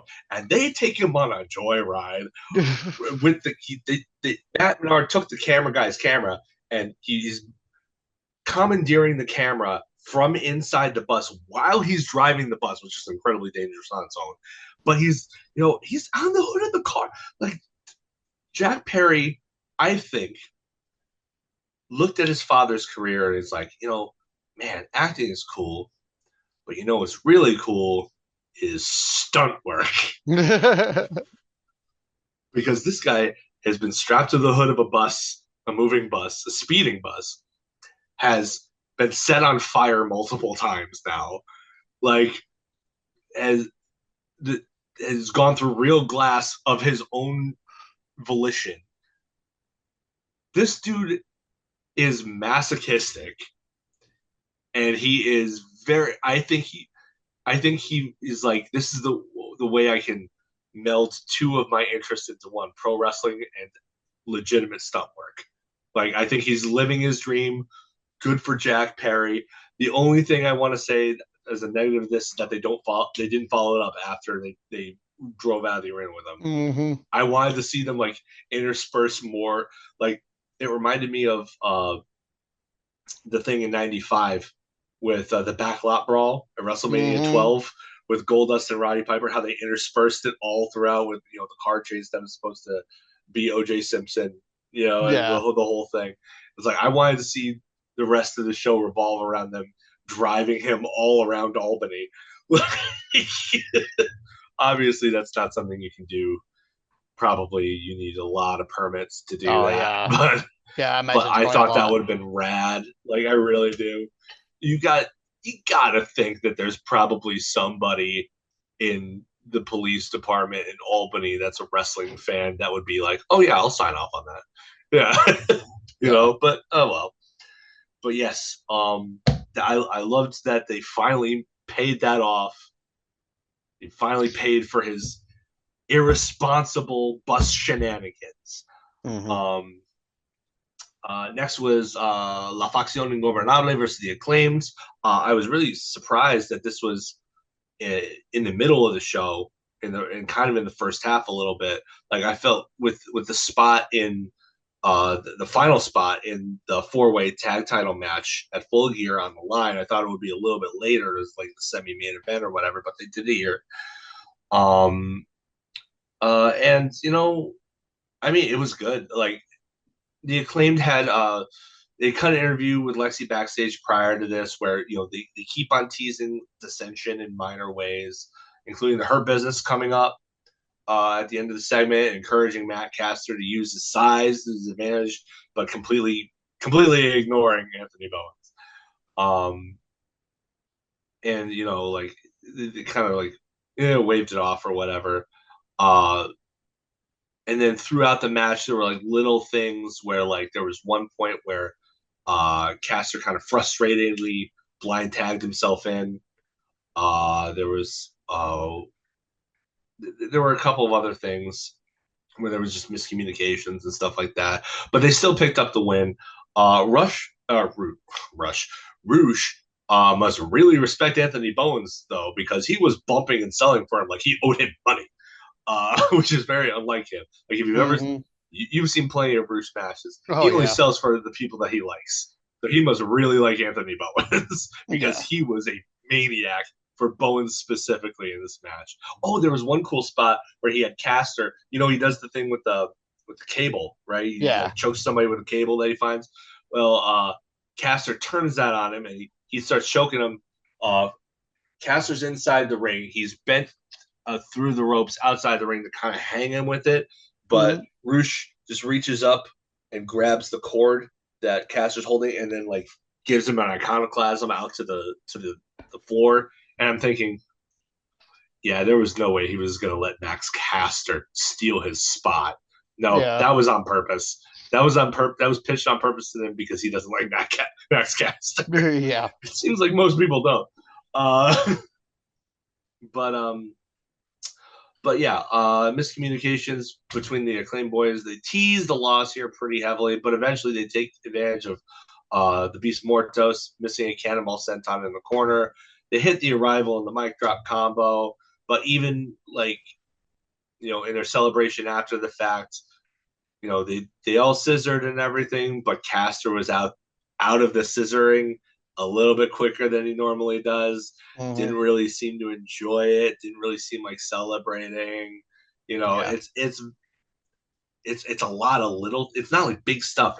I appreciate that it's a lot of like little tiny things Mm-hmm. because that's what happens in real life generally. Is like when you get when somebody's bugging you and bugging you and bugging you, it's never really the big things. It's always like the little tiny things.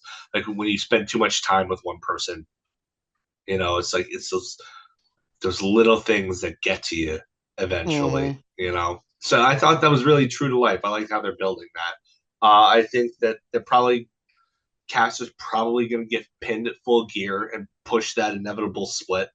Mm-hmm. Um, I wish LFI had won, but I get why they weren't booked that way. Yeah. Like for this particular because the split with the Acclaimed is it. I mean, it's a big story. They've been together since nearly the very beginning of AEW. Hmm. So like them splitting is overdue, but it should be treated like a big deal. It should. We're skipping around again time wise because of what I want to talk about at the very end. But they ended the show with a video package, which isn't in and of itself isn't bad. But I still feel like they set it up weird. Like they set it up like they were talking about on commentary. It was like Tony was setting up this video package as if he was conducting an in-ring interview, and it was like Yeah. really weird. And then I immediately didn't care about the weirdness because the video package was rad as hell. Yeah, it Like was really it good. was full November Rain, like all 9 minutes of it, and it went down every single story that was heading into Full Gear. Like it reminded me back when WWF used to do that all the time leading into pay per views. Hmm. You know, they would do this. This was standard practice in Yeah. WWF/E for a long, long, long, long time. They would always end their go home show with one, especially if it was WrestleMania season. It would always end like you remember. I mean, probably the most famous one is the My Way promo. Yeah. I mean, that only really had the one story that it focused on, but I mean, that's all anybody was focused on in X7. Like, Yeah. and it was just to this day, people talk about how good it was, even if they've soured on Limp Bizkit, Hmm. because it was so effective. This reminded me of that.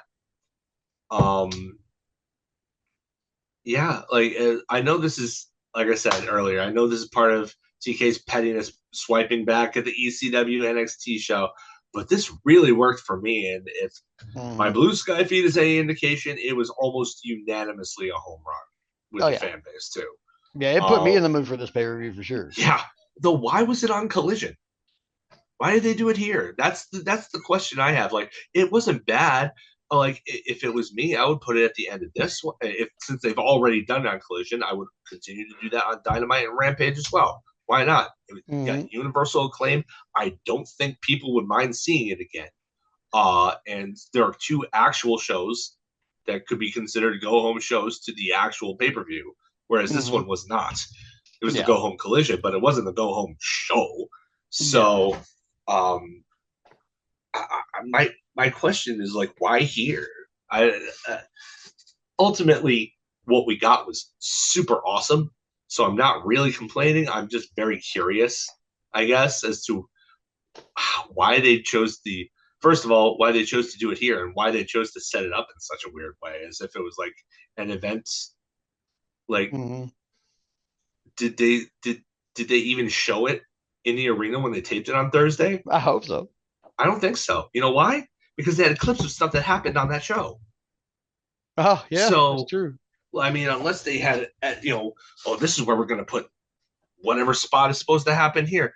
Like, unless they had some very, very quick editors, I don't think that happened. So I No, don't probably think that not. live crowd saw that. So, like, Mm. did they just get a really, really short collision and like extra ROH stuff? I don't know. But like, it was the setup and you know, and the timing were weird, but man, I do think it was outweighed by the quality of the video itself. Yeah. Um, if we're still talking, I'm obligated to find some constructive criticism for stuff that I didn't like, but really there wasn't a lot I didn't like about the show, just like minor things like the stuff they already talked about, Hmm. not following up on the Scapegoat Express later. Um, Jake Roberts still kind of feels out of place with LFI. Like Yeah. that's kind of weird. Um, Max Caster feeling kind of tired to the point where even his raps don't really hit and pop the crowd anymore. Uh, like That rap. ultimately, it was a top notch show, but like little tiny tweaks here or there are Hmm. necessary. But what I wanted to talk about to end this segment was the complete 180 rebound of what I talked about last week, which was women's wrestling in AEW. Last week was a terrible, terrible week for them, but this collision was a 180 flip. It was a great episode for the women. First of all, you opened up the show with Mina Shirakawa and Harley Cameron. Mina's return match after going back to Japan after the summer. I don't know how exclusive she is to Stardom or AEW or whatever. I imagine whenever her Stardom contract runs out, they will make her all elite for real. Mm. Because they love her and I love her and I want her to be here. I think she is so engaging as a character. Like, I saw her wrestle live when I went to, what was it, Dynamite in June? I think it was. Mm. I think it was late June. And she and Stephanie Vaquero were on that show too. And like, it was she engages the crowd in a way that I feel like a lot of other Joshi wrestlers don't get the opportunity to, because in most Japanese promotion situations, the crowds are generally more respectful and they're kind of silent and then they'll pop for stuff, but the interaction with the crowd isn't as important as the action in the ring. But Mina is a full blown character. She seems like a big extrovert, seems to revel in the performance aspect of it.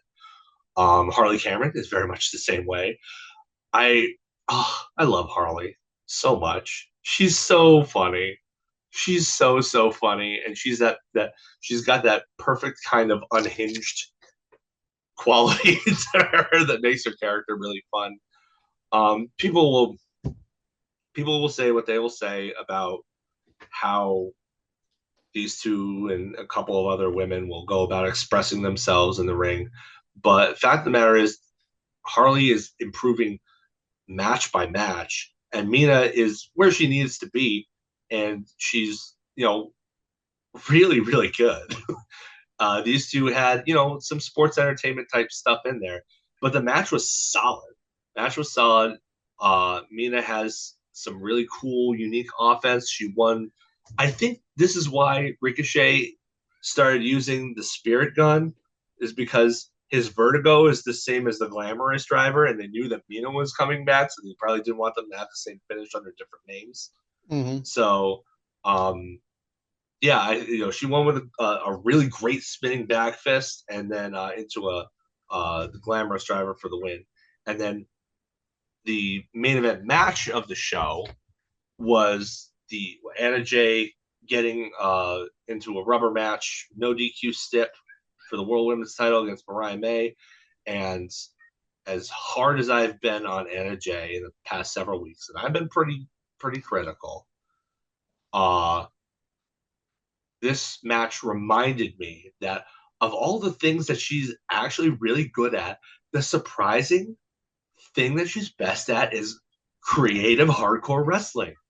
Yeah. Like, and you know what? It's the fact that she is so conventionally pretty, conventionally attractive, works in her favor in this, because you wouldn't expect, rightly or wrongly, everybody has their own unconscious societal biases, but you wouldn't think somebody who looks like that is going to be super tough, and you wouldn't think that they'd be willing to put themselves through hell in a match like this. And and that works to her favor because it surprises you every time. And it's like, oh yeah, I remember she's actually really good at this particular style of wrestling. For whatever reason, this seems to be her wheelhouse. And Mm-hmm. I think that surprise that I have every time is refreshing, and I enjoy that feeling. It's like, oh yeah, keep I keep forgetting about this. Why do I keep forgetting about this? Mm-hmm. Like, this was definitely the best of their three matches. Absolutely, no question about it. Mm-hmm. If I have one criticism, is she did use the gory bomb on a ladder and only got a 2 count from it. Like, Oof. that's your finish, and you used it in an assisted way, and it didn't get you the win. Yeah. Like, I was a little I worried would about have that. rethought that spot. I would have, if it was me, I would have done it and then sold like I was so exhausted that I couldn't make the cover in time, Mm-hmm. because that puts over this, that gives the crowd that spot, that great spot, but also protects your finish. Yeah. That's what I would have done. But it wasn't me in there, and she's far tougher than I am. I mean, you saw that suplex onto the rail, right? Jeez Oh Louise. yeah, that shit was Oh my gosh. I nasty. mean, Holy crap. there was no bend on that either. They landed that flat, and oh, that looked awful. I Oh can't God. imagine how bad those ladies are feeling. They are tough as nails. Um, the match came to an end when Mariah was in the Queen Slayer, but she reached into her pocket to grab a can of, I don't know what it was. They taped it off probably to avoid having to pay the rights to anybody, for Hmm. marketing purposes. It was all covered in black tape, but you assume it was like hairspray, or my guess is that it probably was really like spray on deodorant Yeah. or something like that. Brandon But Cutler's like cold these, spray. yeah, brand colors cold spray. Either way, she dug it out of her pocket and sprayed Anna Jay in the eyes with it, and then hit her with probably the gnarliest uh stump pile driver like that. The dent That they left in storm that zero, chair. that storm zero onto the chair was oof, Ooh. oof. It looked real good and real bad at the same time. Oh yeah. Uh, and that was the finish. And you know what? I buy it as the finish for sure. The dent they left in Um, that chair was proof enough for me. Oh, yo, no kidding. Jesus. But yeah, like overall, women's wrestling on this show was done so much better than it was last week over the course of both shows. Uh, Harley Cameron continues to improve every time she gets in there. Mina Shirakawa has a style that's all her own that complements both serious wrestling and fun, goofy stuff. Mariah May shows that she can actually. This was the first we've seen her get mean, but we hadn't seen her get tough, and this allowed her to show that she can handle like the dirty, gritty, no DQ playgrounds that the women's division often offers its fans from time to time. And AJ reinforcing that despite her in-ring work coming back from Japan, didn't really hold up to the hype that they were giving it. Her wheelhouse is still, oddly enough, this genre of wrestling. Excellent creative main event with the belt on the line. Round of applause. Brava, ladies. Brava. It was very good. It was very good. Completely. I thought that this match was the best of their three by far. Oh, yeah. And you know what? I honestly, I think, there's a murderer's row of great AEW women's hardcore matches now. Like, none of them miss. They never No, miss. Like, even no. the worst ones are good matches. I still think this is in the top half. Oh yeah, it was very I think, good. so I I would, I would pat all those ladies on the back, mhm. metaphorically speaking. Yep. All right, and that's going to But lead yeah, us to our call it in the ring segment. yeah, All we're gonna right. call this one in the ring now. All right. So calling in the ring this week.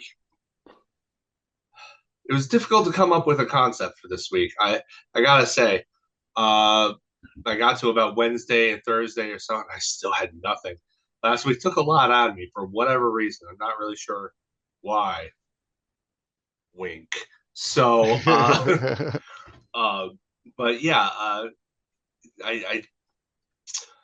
I went back and I looked at in my memory banks, like, man, I haven't been to an indie show in a very long time. Having kids doesn't really lend itself to going to too many things, actually, especially when your wife works second shift. Um, my parents are, getting older and I have two kids now. And, one of them is two, which is a handful in and of itself. You add her brother who's six on top of that, and it's just a lot. So I try not to ask them to watch them too late into the night too often. Just for their sake, really. Uh, so I haven't been, and then before that, there was the pandemic that locked everything down for the most part. So I haven't been to an indie show in years, but I used to go all the time. We have Excite Wrestling here in the Southern Tier of New York State. Before that, it was 2CW, Square Circle Wrestling, which was uh, probably the best independent promotion that I've ever attended a show, with the exception of Ring of Honor during not really as glory days, but I did go to a Ring of Honor, a couple of Ring of Honor shows in 2007, and one of the Hammerstein Ballroom in 2009 or not 2013, which was great.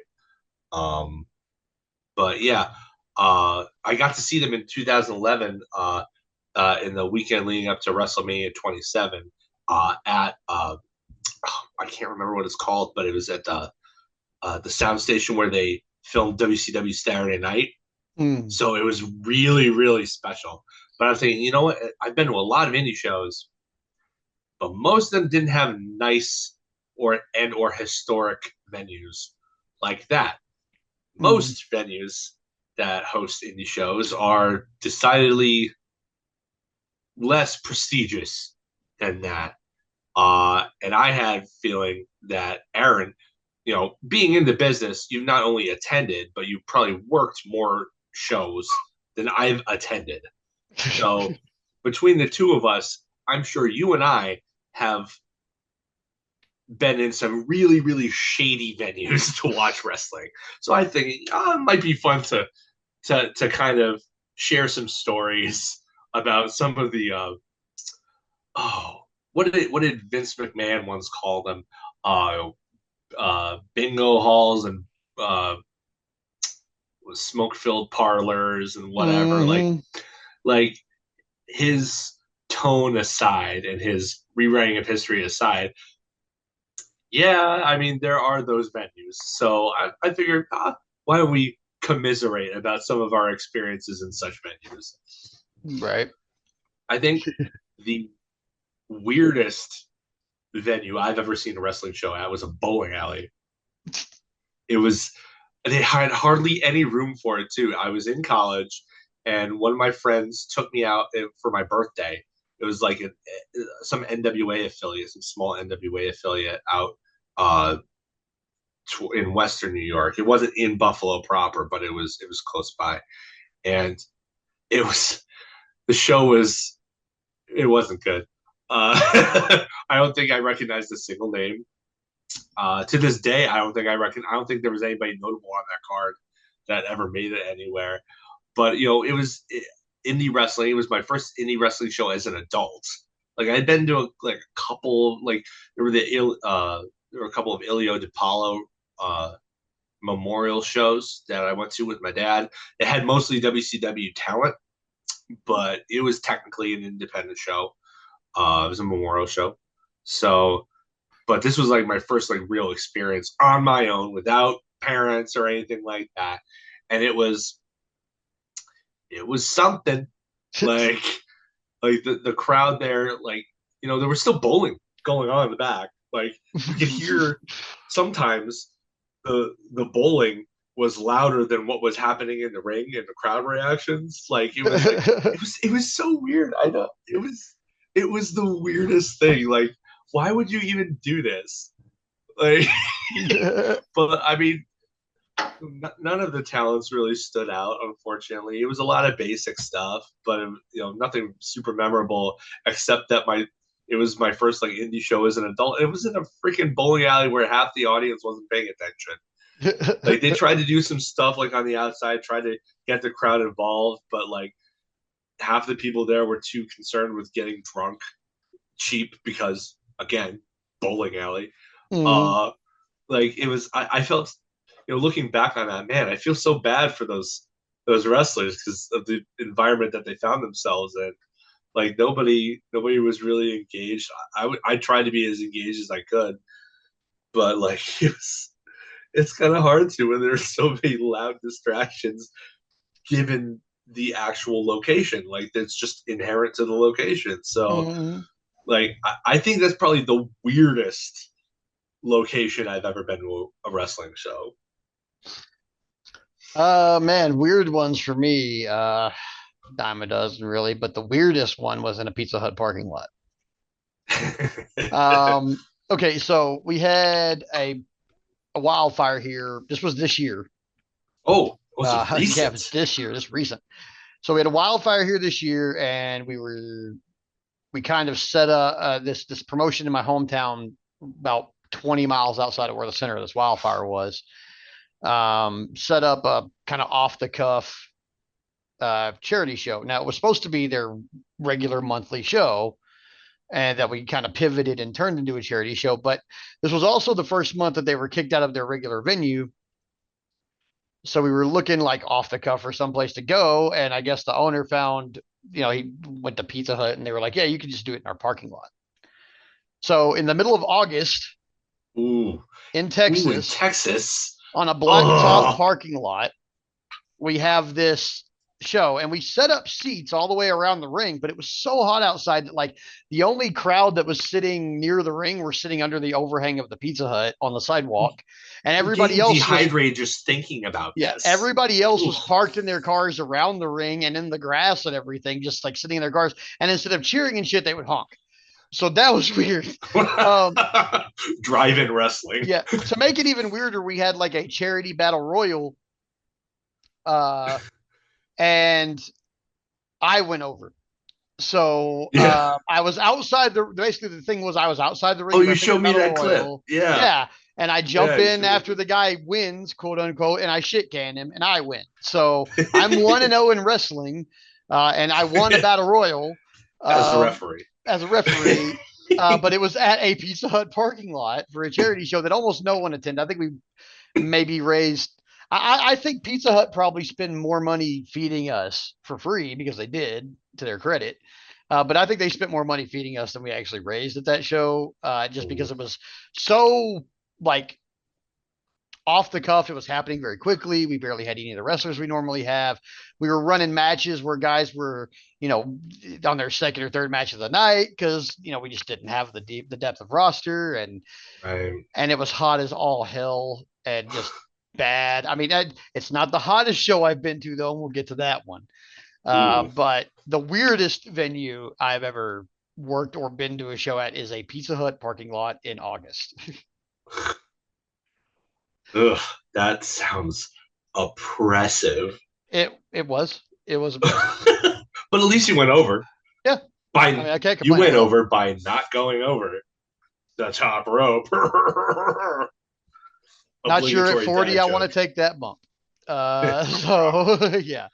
I just need to get an obligatory dad joke in there so that my Ha friends ha groan when they listen to this episode. Hi guys. ha. Ah. Um, I I've seen most of the indie shows I've seen have been in Legion halls. There was one point where uh, Excite did a show though in a different Legion hall than they normally did. It wasn't they eventually the Legion hall that they normally would run in eventually would decide that they didn't want to hold wrestling anymore. Mhm. But this was still before that. They just had a conflict on the date, so they had to hurry up and do a different Legion hall across town, and it was such a different building. Like the normal one, it was super duper high ceilings. You could do pretty much whatever you wanted. Everybody was used to the layout. This one, the ceilings were so low that the ring wasn't even like elevated. It was like just like there was a platform that they put it on that was part of like the setup or whatever.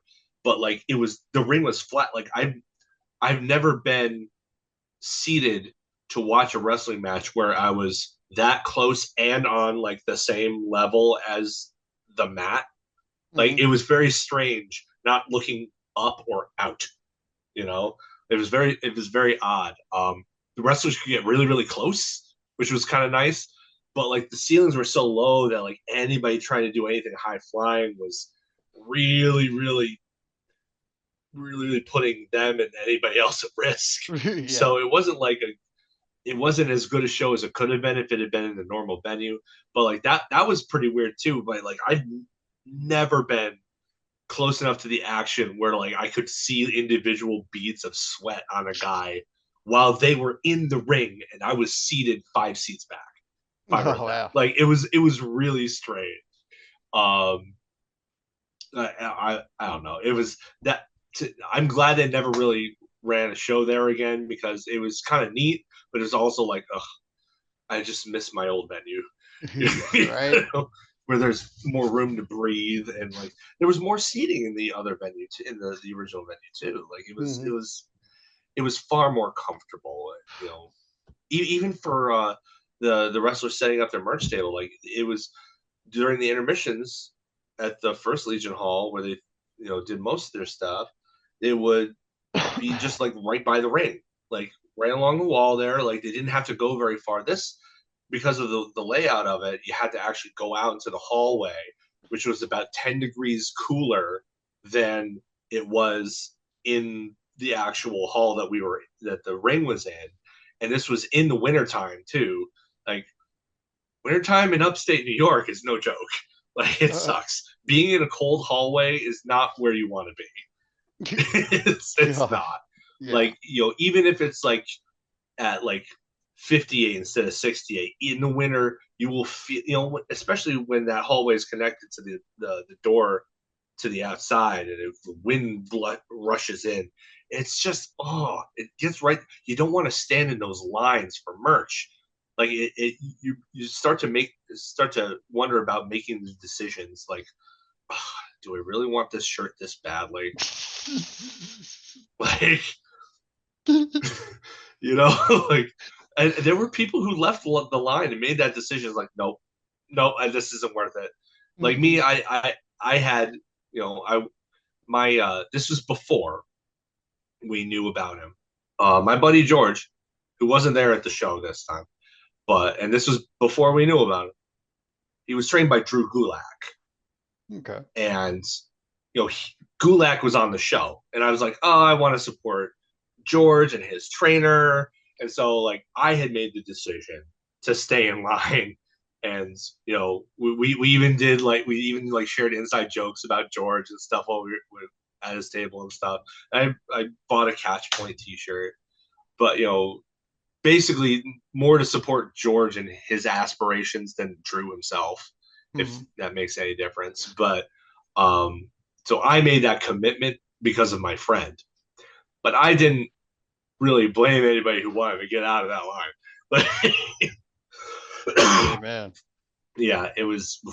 I'm glad they didn't go back to that venue. Let's just say Ugh. Okay. Well, my next one, I've got two more.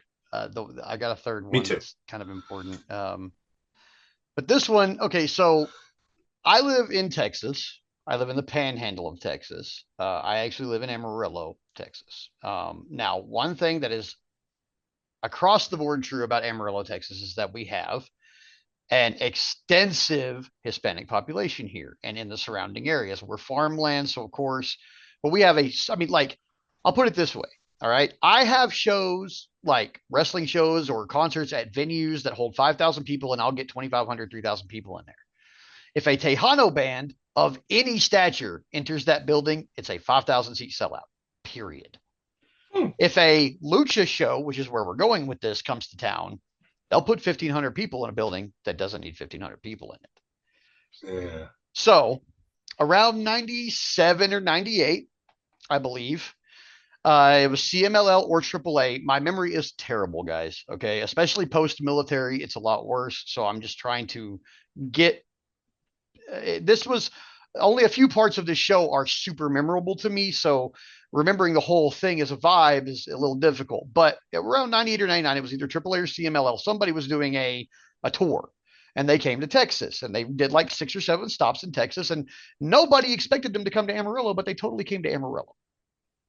Unfortunately for that, they did their show at a warehouse that held about, I would say, comfortably for a wrestling show with seats and stuff, probably about 1,000 people. Okay.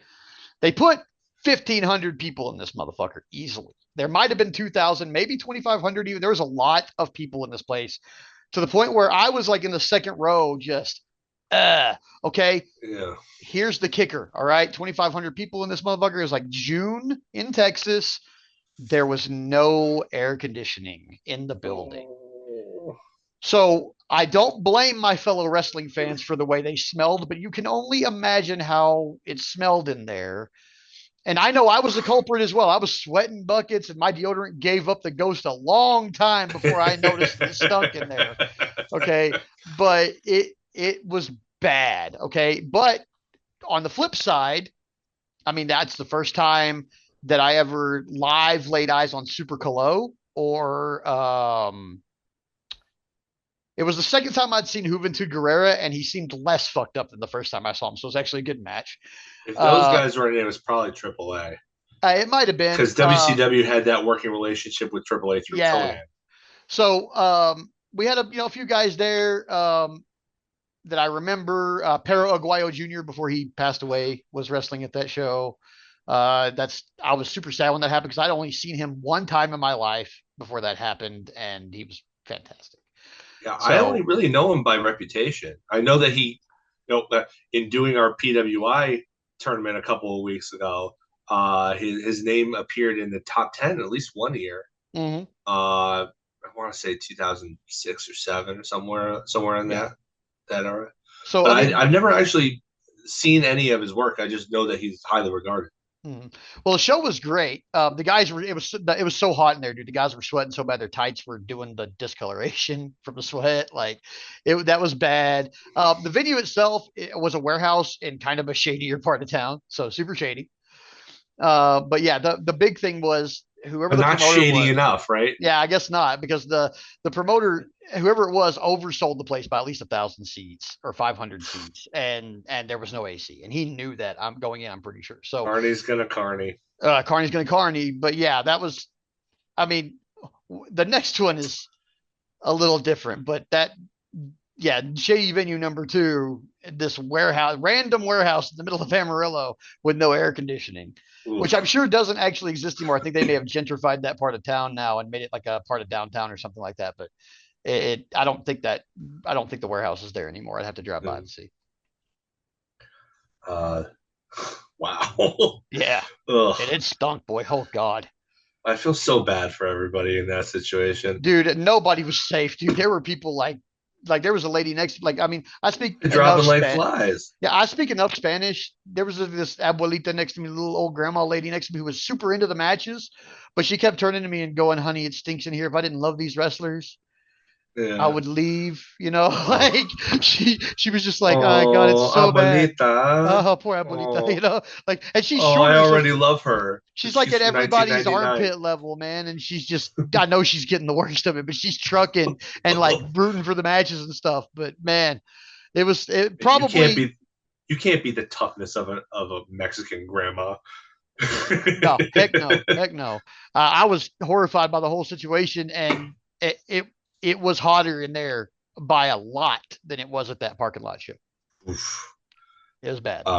Yikes. Well, that's horrible. It gets My worse. my next one isn't really horrible. It's just weird. It wouldn't be the last time, but it would be the first time that I'd ever seen a wrestling show in a mall. Don't you love My them? friends and I, uh, it was a 2CW show, and it was the second uh, match that they had put on between Team 3D, because they couldn't be the Dudley Boys, and a pre-Bullet Club Young Bucks. Oh It was wow. like they were just forming Bullet Club at this point. So Oh it wow. wasn't like it wasn't the phenomenon that it would become. It was on the rise, but it was Bullet Club were they weren't original members, but they were pretty close to the beginning Hmm. there. And so this was the Dudleys had won the first one, and this was the rematch. And it's like, oh, we gotta see it. So Right. we drove an hour. I think it was to Horseheads. Yeah, the Arnott Mall. I'm pretty sure. So we drove an hour from home to see this, and we're not like super familiar with the mall. We've been there like a couple of times each individually, but we weren't really sure where we were going. We drove around the mall parking lot a little bit, like where are we supposed to park? Like it was so strange because most of the rest of the mall was closed down at this point because it's a wrestling show. It takes place at night, so like all the shops, it's like 8 o'clock at night, and they're all like closing down, and so the mall itself is a ghost town, except for whatever space. I can't even remember what store or whatever it was, but whatever space that they put this ring up in was rocking. The people were there for that match in particular. This was also where I first saw the world's cutest tag team for the first time. Hell Candice yeah. LeRae and Joey Ryan before we discovered he was Before Joey Ryan, yep. a weirdo. Um, Mm-hmm. but yeah, like, but it was a great show, top to bottom. Really glad I went. But yeah, it was in a mall, and it was like I said, it was a ghost town except for this one ring, this area where they packed several hundred people in there like sardines to watch the Dudley Boys face the Young Bucks and again not put them over.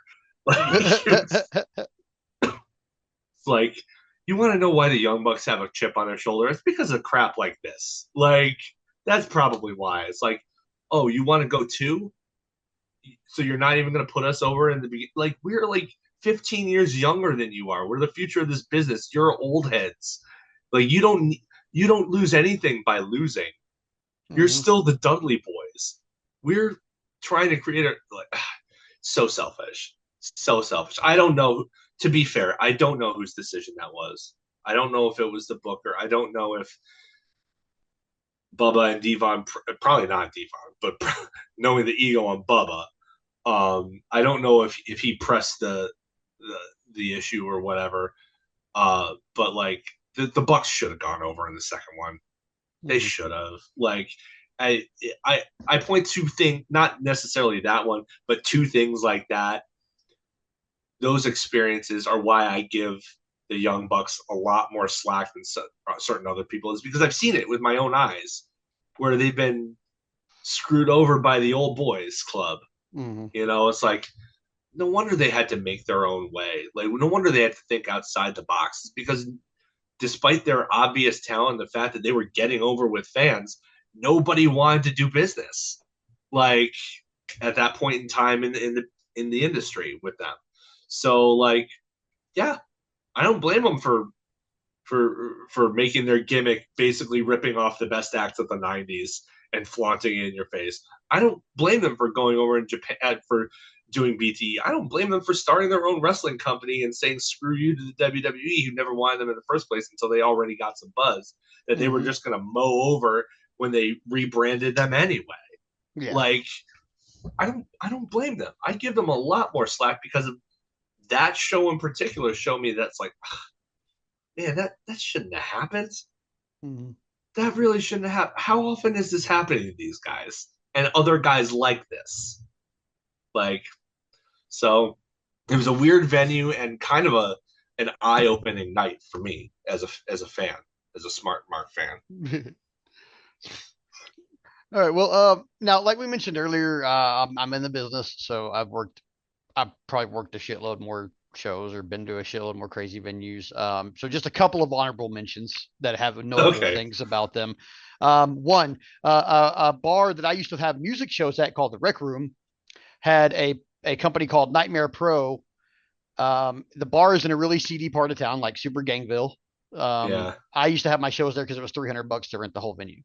Oh, But and they had a really nice stage and the best sound man in the city. Period. Okay, and he owned the venue, so I sounds like a like the good guy. deal. Good spot, good deal for music shows. For wrestling shows, kind of different. I think beer was cheaper or something. But anyway, the notable thing about it was that Mosh Pit Mike, one half of the JCW Tag Team Champions, threw beer bottles at the crowd and got himself and the company banned from the building. Yeah.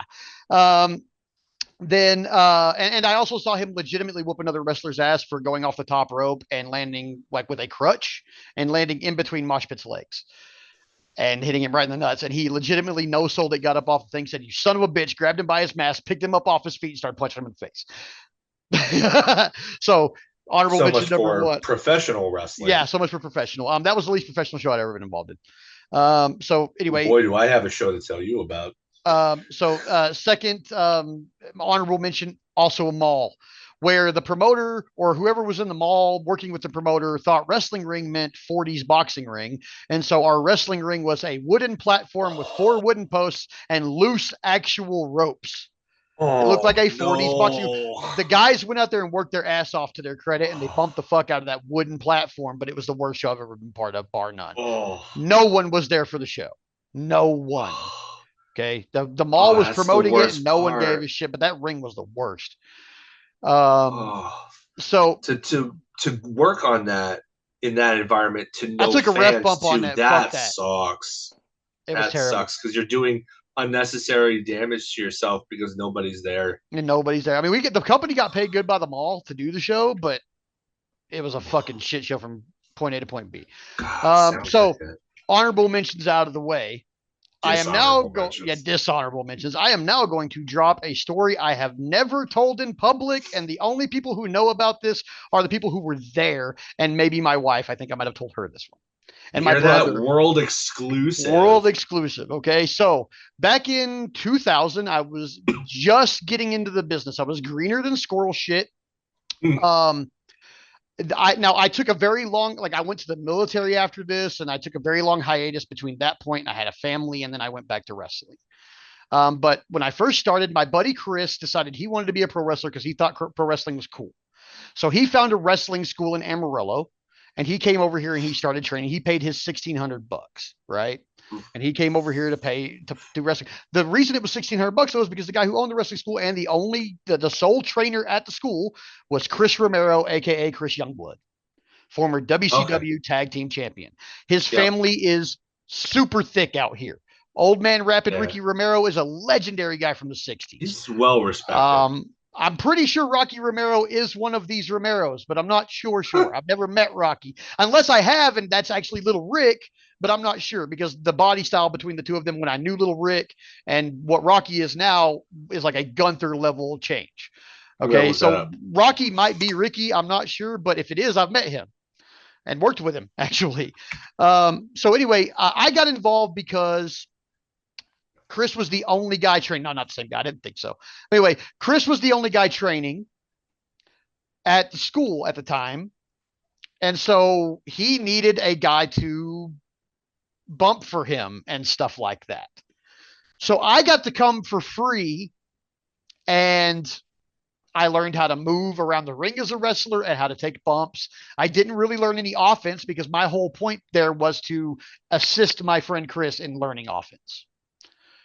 So I got to go for free and I got to go to their shows and stuff for free. And I eventually got to a point where Chris and I liked each other, Romero and I, and I ended up working at his shows. And so I was working security, greener and squirrel shit. And we go to this place called the Gamboa Ballroom here in Amarillo, a place that still stands to this day and still has events. Now, out from the outside, it looks like a normal Tejano bar.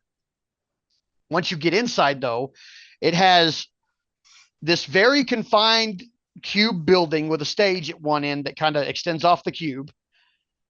And it has like a little like runway off the stage. And at the end of that runway is where we set the ring up. But around that is a flat piece of floor that would maybe hold 50 people standing, and then stadium seating all the way up to the roof of the bar. So it's like a little gladiator arena. Okay. Super cool. I mean, that kind Okay. of sounds cool, It is really. okay. So the venue itself is actually pretty cool. And a couple of things that happened while I was there, like the first time I ever met a legitimate luchador who kept their mask on from the time they were there until they left was was at this show. I met this guy. I also met Cedric of Hollywood, who I think went on to be an ROH later, but he was the very first time I knew an indie guy could be super huge because he had a theme song by Pantera and he was wrestling in a like 100-seat venue in Amarillo. But I think he was on ROH later. He might have been on WWE some, not as like a main character or anything, but his What's name the was dude's name? Cedric of Cedric of Hollywood. Hollywood. Cedric of Hollywood. So I met that guy. I met the legitimate first luchador I'd ever met. And I'm there with Chris Romero and his trainee, my buddy Chris, and um, we're at this show. And he's like, "Hey, Aaron, one of my security guys didn't show up tonight, so after you help set up the ring, I need you to work security for me." And I'm like, "Okay, cool, no problem. I'm already in my blacks because I'm helping set up the ring, so I'm part of the crew, so I wear black, black, black, because theater kid." Yep. Yep. Yep. So, and that's the same uniform for the security guys. So I'm like, "Okay, cool, I'll do security, no problem." All right. Matches are going, everything's cool. This bar is serving up the dollar beers, so everybody's getting fucking hammered. It's mostly a lucha show with Chris Romero promoting it, so it's big here in Amarillo. There's a lot of Hispanic and indie wrestling fans just kind of packed into this place, probably more than the 100 that should be in there. I really didn't pay attention to how big the crowd was, just what was happening in front of me as a security guy. because everybody's getting hammered and this venue's little. Like it wouldn't take much for a guy to get from the front row to the ring. Like there wasn't that much Yeah. space. So I'm standing there. There's a guy there. He's been in front of me the whole night. It's no big deal. I was standing there before he sat down. He's been drinking a lot. I noticed he's been drinking a lot. He's kind of a small guy, so I know he's probably tipsy. And Yeah. he's yelling and just rooting for the matches. Everything's fine. It's normal, right? Like everything's cool. Right. Then the luchador guy that I met goes in for his match with Cedric of Hollywood, and Cedric goes over. And this is I don't know how to say still real to me, damn it, in Spanish, but this is one of these moments. Okay.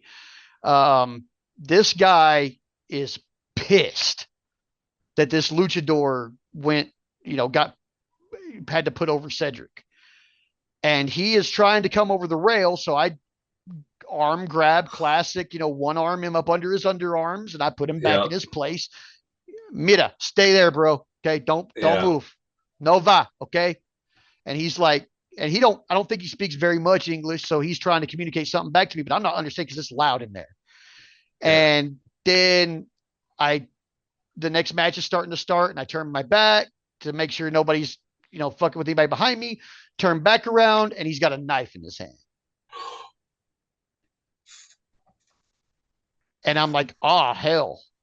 I mean, I was, I mean, I had not been to the military yet. I knew some martial arts, and I'm green as squirrel shit in the wrestling business. I was not even aware that this was a possibility. Okay. Yeah, At this point, I mean, who in would've thought of 1998, this is a work, guys. Come on. It was way like in the 80s, maybe, but now, no. Yeah. So this isn't Memphis in 1975. right, Okay. right. So I'm sitting there and I'm like, I don't know what to do. And before the guy can make a move on me, apparently I'm not the only one watching this guy, and I have a guardian angel, and his name is Chris Romero. Because Chris Romero, all 260 something pounds of him, comes across that venue faster than I've ever seen anybody move and tackles this guy clean off his feet. Just whoo. I mean, all I saw was a blur of Chris Romero in front of me, in between me and the knife guy. The knife is suddenly on the ground, which I then pick up and fold up and put in my pocket. Yeah. And the guy's on the ground with Chris. And they're yelling at each other in Spanish. And I don't know what they're saying because it's too fast and everything's too loud. I'm not that fluent.